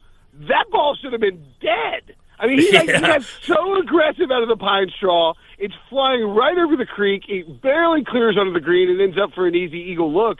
I think Scotty, is with more holes at 5 under, much more likely to be leading, obviously, than Rory, where he is on 15. But I mean, I'll take Scott. I'm happy with either one winning. Scotty, if he wins 3 and 4 years, just the second guy to ever do it. No, and Rory, if he wins, you can't be happy with either one winning. Who would you rather? Look, I like Scotty Scheffler. I will not be happy if Scotty Scheffler wins and Rory McIlroy doesn't. I just want that said. I always root for. I'm not. You know what? I'm not going to be happy if either one wins it because I don't have either one. I want somebody else to win it. I want the Robbie Brinson 2025 first Masters pick, Harris English, to win it. That's who I want to win. What? Yeah, Harris English. Only the English family is rooting for Harris English. I love Harris English. I want Freddie Couples to win if I want anybody to win. Well, that would be ideal. Ideal. Can you root for both Scotty and Rory, Alec? I mean, because I have no money on the Masters this week so far, at least to this point, yeah, I can root for both of them. I like rooting for greatness, so I'm good to see Scotty, pull it off 3 and 4 years. But I do want to see Rory complete the Grand Slam. By the way, good to talk to you, Will. Long time no talk. Also, that's been a long time, Alec. Good to talk to you, buddy. That shot on 13, honestly, I thought he was laying it up. It was like an Olay swing from the pine straw, and it looked like he was just hitting a punch down there to the right. I was like, okay, that's fine. He's in the pine straw, no worries. And then it lands on the green. I didn't think he was thinking it was going to land on the green after he hit it, but that was crazy how that played out. So was it in any way similar to the shot Mickelson hit out of the pine straw on 13? They said that. Shane Bacon, he said that. I don't think it was. Other than my old coworker. That's right. Other than the fact that he was in the pine straw on 13, to me, Mickelson's shot was way harder. Yeah, he had a tree on his follow through. He had to deal with, I believe. But Mickelson didn't make the eagle putt. He missed the eagle putt. I mean, it wasn't a tap in. It was probably 12 feet, but he missed the eagle putt. I don't know how long Rory's putt was because I had turned my brain off after yesterday's pair of doubles to close, and I just assumed that we're done. I figured Rory would shoot 71 today, and he still might. But by the way, we're not in the house yet at 3 under. He's 5 under par, and he's got about a 4 or 5 footer for birdie on the 15th. He had a 700-foot putt. This would be a pretty good 2-putt birdie if he was able to get to 6 under par. I just don't know. Is it amazing to you, Alec, that he has recovered from yesterday? How do you turn your brain back into this after the way it ended yesterday? As a man who has probably doubled 2 of his last 4 holes in his life.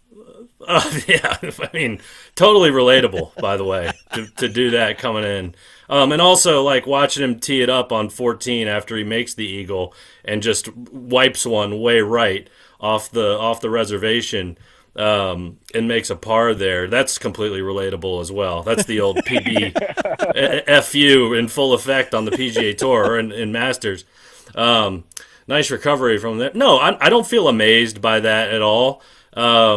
He's Rory McIlroy, and I think the golf course, it gets tougher this afternoon. I don't know that unless Scotty puts on a show here, and he could get a couple more under for sure. I don't know that the lead's going to be more than 9 under par or something. So I think if you're Rory McIlroy coming out today and shooting 4 or 5 under par is, that's getting yourself right back into the tournament. I mean, there was only really one guy that was ahead of everybody, and that was Rose after yesterday. So even par, he's probably going to regress to the mean, most likely, even though he did back it up. That's been an Achilles for Rose over the years. He plays well in the first round, and he doesn't play well in the second round. He's able to do that today, but still, he's only 1 under par, so he only picked up in 1 extra stroke. And also, I don't know that the back 9 at Augusta National is as gettable, at least to my memory, to my mind's eye, as it was in the past. I'm not necessarily saying that's a bad thing, because I like the idea that guys have to hit 2 great shots on a par 5 in order to have an eagle look, right? 15 is like not gettable. 15 is like straight up a death trap right now. Yeah, but I mean, it used to be a hole that was somewhat gettable, I feel like. And in the back nine, that's why I always say, the Masters doesn't start until the back nine on Sunday. You said that? We haven't really gotten... Well, I mean, people said that. I didn't say it. I just stole it from everybody else. Says the guy who took work off Thursday and Friday. The Masters doesn't start. No, I don't. It's like I'm sitting at home watching. Yeah. No, I'm just saying. It's like we haven't really had a Masters, I don't think, come down to the wire in a long time. But that's all really to say that I think the back nine has gotten a little bit harder. It's not as gettable, and I think as the day goes on, I think the wind's supposed to pick up a little bit more. It dries out a little bit more. The wind is whipping out there right now. Yeah, so I'm not sure even Scheffler's going to get it to double digits today, and if that's the case, and Rory can get it into the house where he is right now, he's got a great chance going into the weekend. So no, I'm not amazed. All right, let me fold this question into you, Will Brinson. Is the Ryder Cup coming up this September at Bethpage already over? You want to check the leaderboard out. Justin Rose, 8 under. Rory is 6 under. Rasmus Højgaard, the Højgaard who can apparently play, is 5 under. So is Victor Hovland, Oberg, Lowry, all 4 under. Fleetwood, Hatton, 3 under. That's the whole freaking Ryder Cup team for Europe. How are we going to compete with that? The Europeans are loaded. There's no question about it. I mean, I think I would guess. I would assume they'll probably be favored. Obviously, depends on who Keegan ends up picking. But man, game pressure and home court advantage in golf don't come around. I mean, game pressure's around all the time, but home court advantage, home course advantage doesn't come around very often in the way that it's going to come around at Bethpage. I mean, the U.S. Open's at Bethpage. When the last time it was there, they were like, it's like all the fuddy-duddy, sports media, like, this is a disgusting display of humanity as they scream and obscenities and yell at golfers. Like, those Europeans are going to feel like, I don't even know I don't think I have like a proper analogy for it, because they are going to be treated like we are at war when we play them at Bethpage, and the fans up there. It's like a bunch of Yankees fans pounding light beers all day and not afraid to just like scream at these guys. Like, even if they love Rory and love Vic and love, all these guys, like, they are going to be harassed up there when they play. And I think it's going to it's either going to like they're going to play well and just obliterate America, or it's going to shake their little United Kingdom resolve down to its core or something like that. It'll be like people will be yelling 1776 left and right out there. It's not just Great Britain and Ireland anymore. Well, we have the entire European Union, and we have issues apparently with them already. Alec, is the Ryder Cup over? Oh, it's over. It was over when they announced it at Bethpage. Oh, so America wins. Yeah, for the Americans. Yeah, America wins for sure. Well, what do you want me to say here? I'm not going to get on here and go, yeah, Europe's going to win. I'm in America. I'm an American. America's going to win. We're going to bounce back for sure. Okay. We need. I think we need Max Homa. What's going on with Max Homa? Like, Max Homa.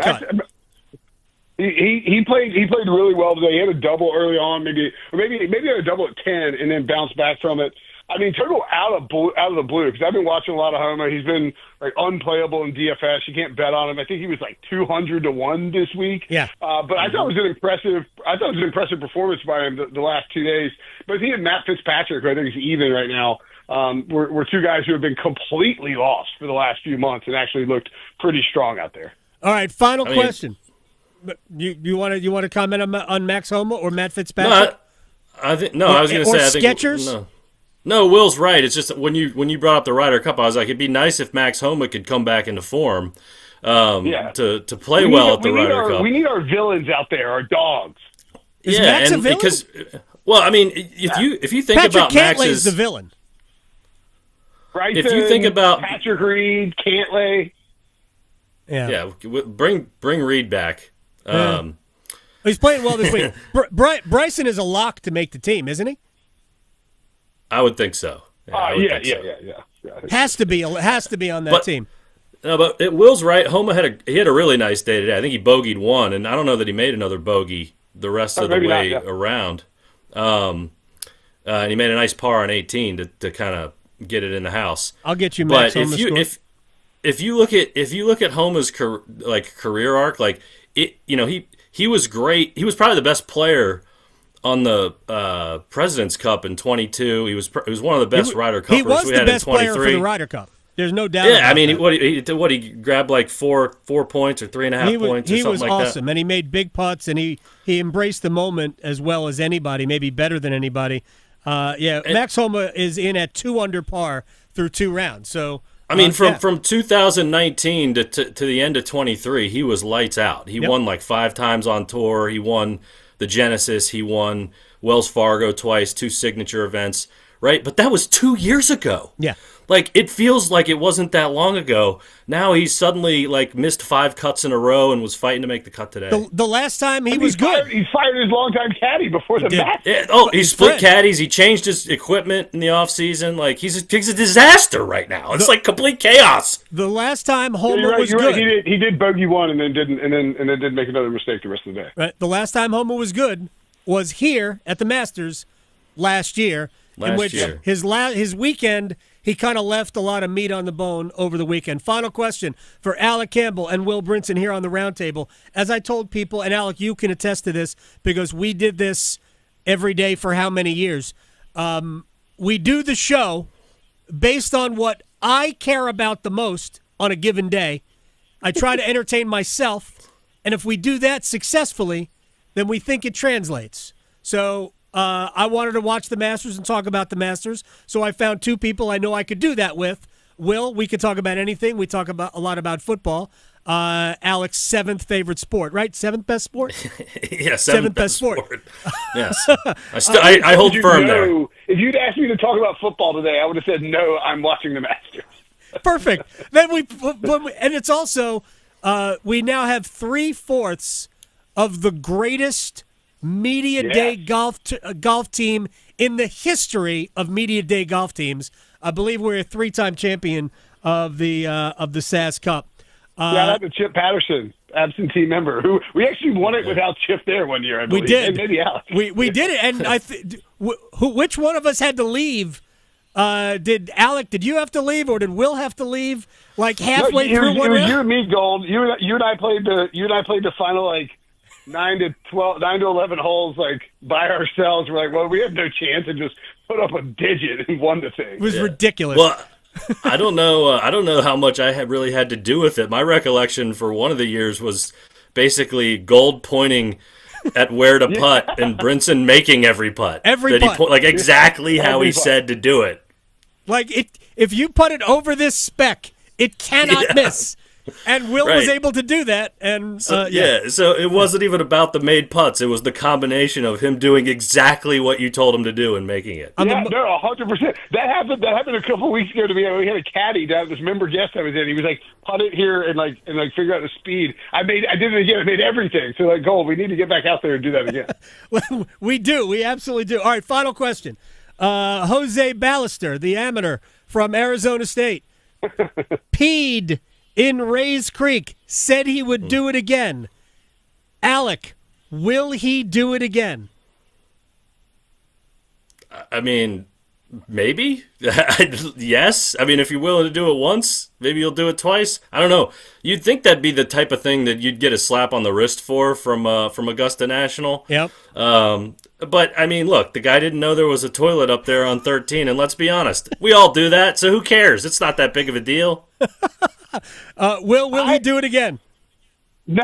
He got a little with NFL players get a FedEx envelope. He got a little card that said, "Dear Mr. Ballester, come to my office. Sincerely, Fred Ridley." Yeah. I would rather be charged with stealing Fred Ridley's green jacket, because you can at least do it away from the cameras, than to waltz out there, pull everything out and pee in Rays Creek. I mean, it's a very 21-year-old thing to do, 21-year-old Spanish player thing to do, right? He's like, I didn't know. You got to play dumb. You can't be like, I'd do it again. You're going to get in trouble. You're going to get thrown out of Augusta. Unbelievable that he did that and talked about it. It is hysterical. That is Alec Campbell. My friend, I'm glad you did this. Will Brinson, You're also my friend. I'm also glad you did this. I'll talk to you next week, I'm sure. Alec, I'll text you later. You guys are the best. Thank you very much for joining us here on the Roundtable. I hope it was fun. All right, good to talk to you guys. Good to talk to you, Alec. See you, buddy. My only regret is that my name, Alexter McKenzie, didn't show up on the Chiron down at the bottom. That's how I put it in for this thing. You should have told Graham. He would have put that in there because you're wearing a little a driving cap. Yeah, I'm full regalia. I'm full plumage right now for the Masters. Look, I got the course map right behind me. Do you? See? Very nice. Very nice. Mm-hmm. You look like Dave Lennox. Thank you. This is a nod to Bobby Jones and Clifford Roberts, my heroes. Well, of course they are. All right, I'll talk to you very soon, my man. I appreciate your time. Yeah. All right. By the way, Rory McIlroy hit a terrible tee shot on 16. Still managed to get it up and down and make par. He is 6 under with 2 holes to play on his second round.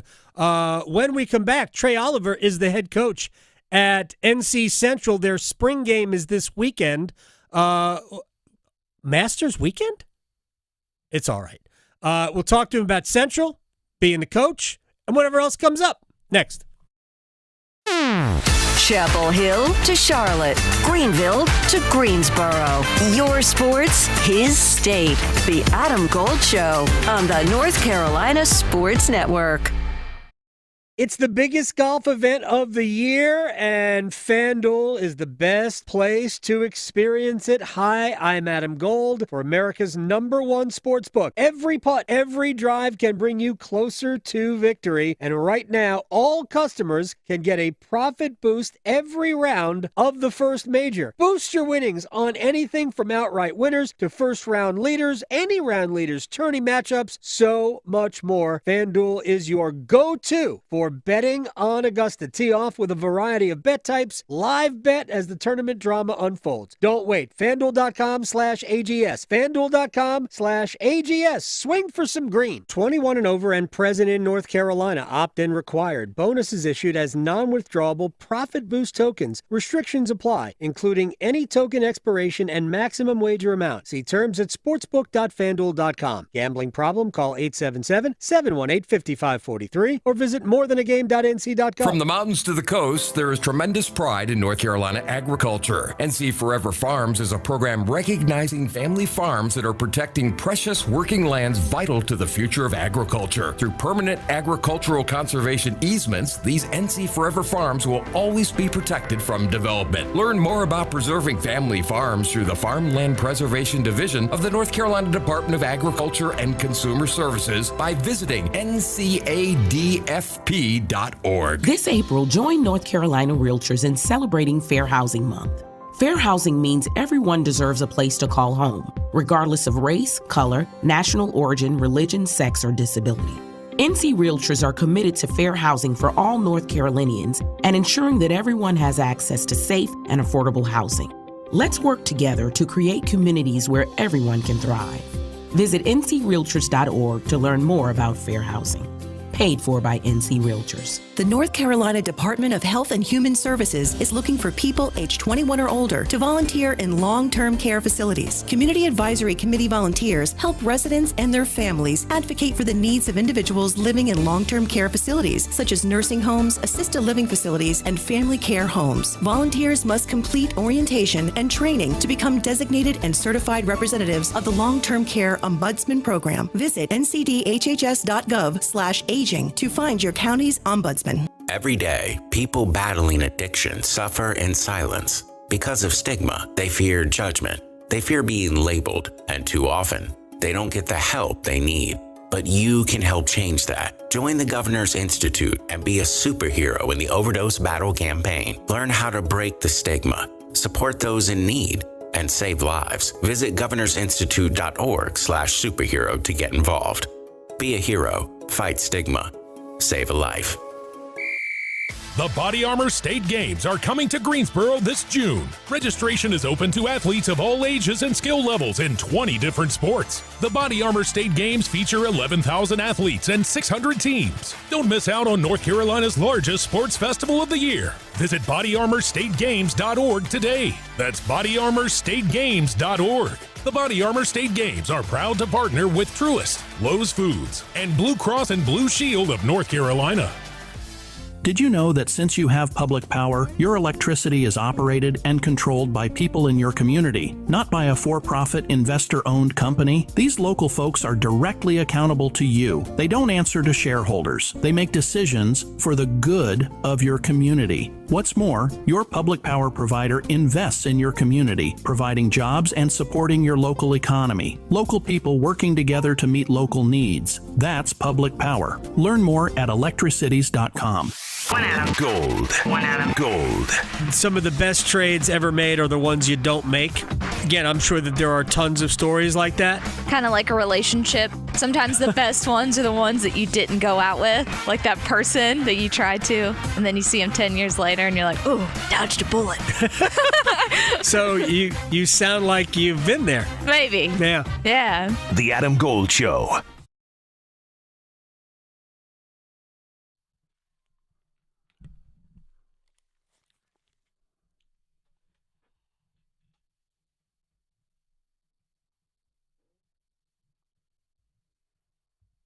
It's the Adam Gold Show. I'm Adam Gold. Graham Hill has been producing this program today. Trei Oliver is going to join us in a couple of minutes. Central's head coach. 10-2, 9-3, 8-3 the last 3 years. One loss at home over the last 3 years. 12-3 aggregate MEAC record over the last 3 years. A consistently good football program, and their spring game is coming up this week. And we talk to Lavelle Moten a lot. We probably don't talk to Trei Oliver as much. And I'm always curious how all of the things that we talk about on a day-to-day basis, how they impact schools that, for lack of a better term, are at the other end of the football spectrum. Still Division I, right? Even at the FCS spectrum. And Trei Oliver joins us. Spring game is coming up this weekend.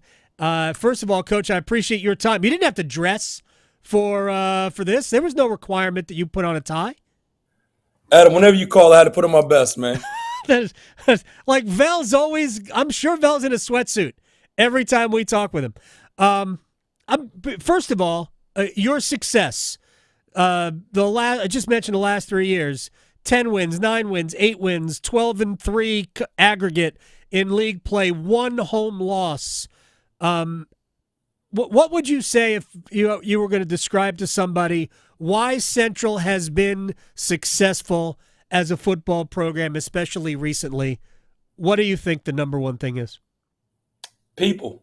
We have great people in our program. Obviously, we win with good players. And, when you put some really good coaches around them, along with the great support staff, like, the trainers, I'd say all the time, everybody matters. So whether it's the equipment staff, the trainers, our video staff, everybody in our program matters. They're just as important as I am. So when you can put really good people together, you have opportunity to be successful.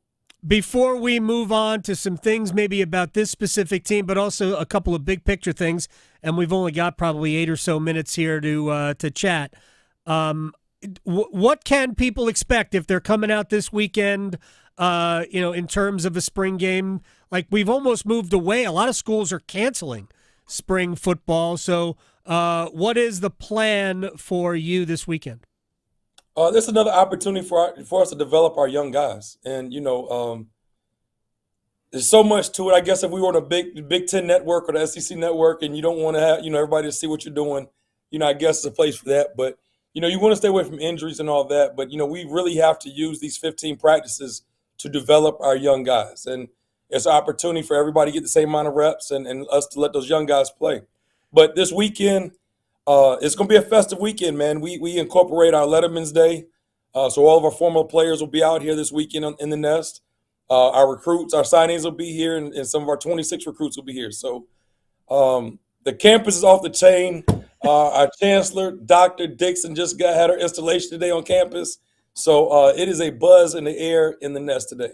All right, that's all of that is good. So the editorial comment from me, I feel like that maybe some other coaches are being a little bit too paranoid. about what goes on during spring ball. I'm not saying it doesn't happen.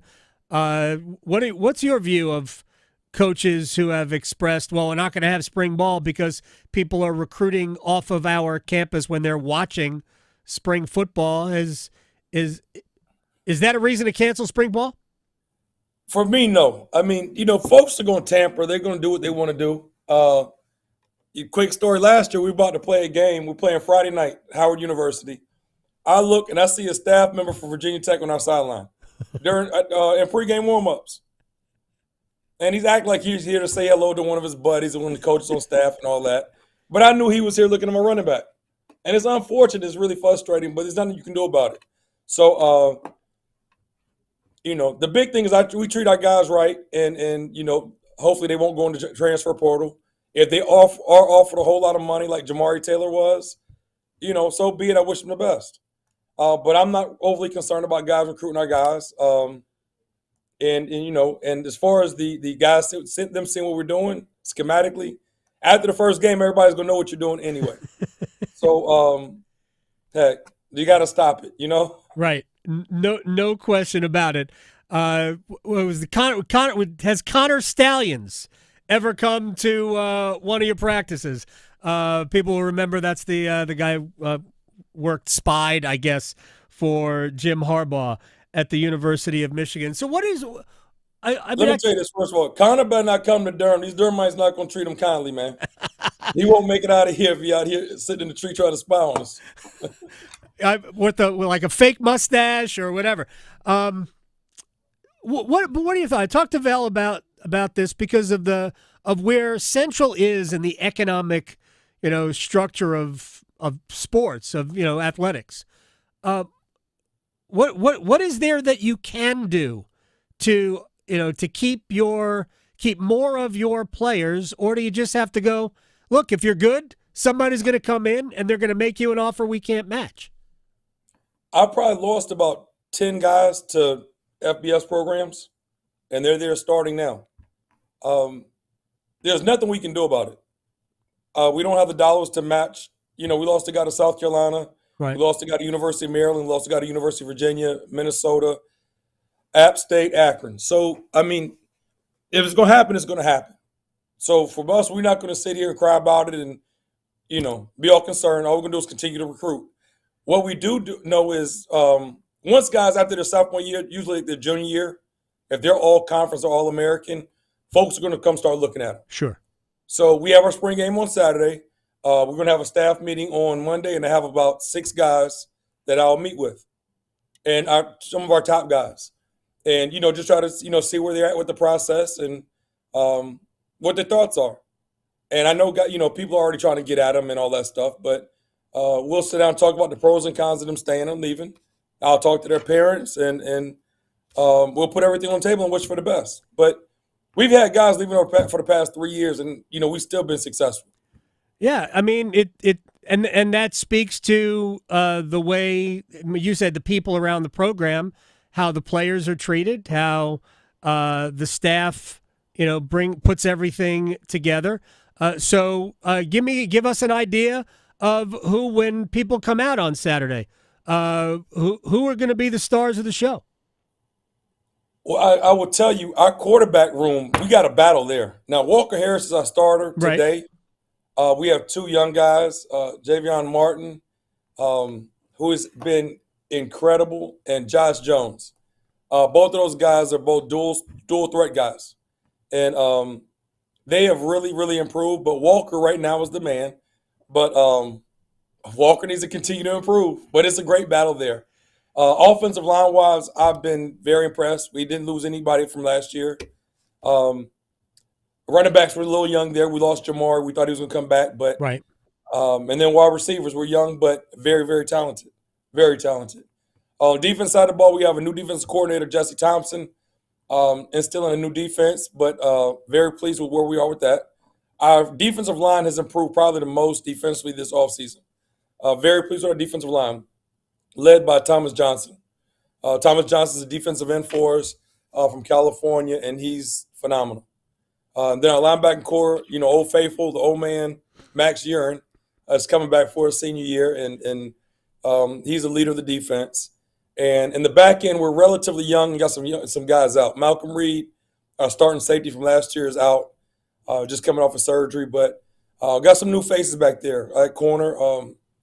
Anthony Fisher and Tamadre Braxton, 2 young corners we have.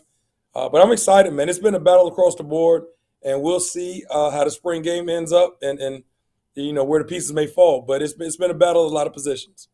Have you found it difficult? Trei Oliver, NC Central's head football coach, is joining us here. The spring game is coming up on Saturday. Have you found it difficult to schedule because you can bother teams at the FBS level? Well, we I tell you, at the FBS level, it's a little different now. They got those 85 scholarships. We would have played Carolina last year. And we fought them, and we fought them. It was a one-possession game going to the fourth quarter. They kind of got away from us. Right. But we've had a very, very competitive schedule. I like to play like one FBS school a year, and then we'll play some top 25 FCS schools. So we've had some success with the Elons and New Hampshire's, that top 25 programs. So we're looking forward to it. We open up with Southern University, a SWAC school. Then we got to go to FAM, Florida A&M this year. So I always like to show the SWAC schools that the MEAC is the big dog. Well, you certainly have experience with that. We remember the Celebration Bowl a few years ago. We're going to have to say goodbye in a second. Aggie Eagle Classic coming up in mid to late September. It's still a staple. Do we look down on A&M because they're no longer in a HBCU conference? So you already forgot about it. You said A&M. What did I? A&T. Yeah, I did. I screwed the whole thing up. We can't even use this now. You can't. A&T, they although they left our conference, they're still a rival. Yeah. They've been down a little bit, but one of my former teammates and best friend, Sean Gibbs, is the head coach there. So I'm looking forward to going over to Greensboro and getting after those guys a little bit. But it's still a great atmosphere, regardless of the records. It's going to be a hard-fought game. We got the best of them last year. But I'm sure Coach Gibbs is going to do a good job of getting back on track. But we're definitely looking forward to it, and the fans obviously are looking forward to that game. Always, always. Trei Oliver, Central head coach. Appreciate your time. Next time I'll wear a tie, and then you can just wear sweats, okay?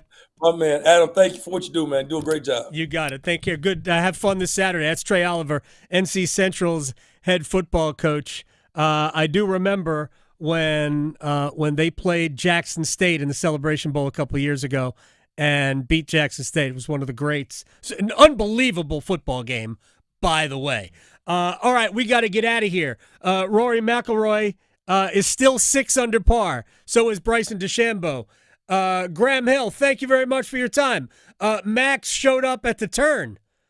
All right.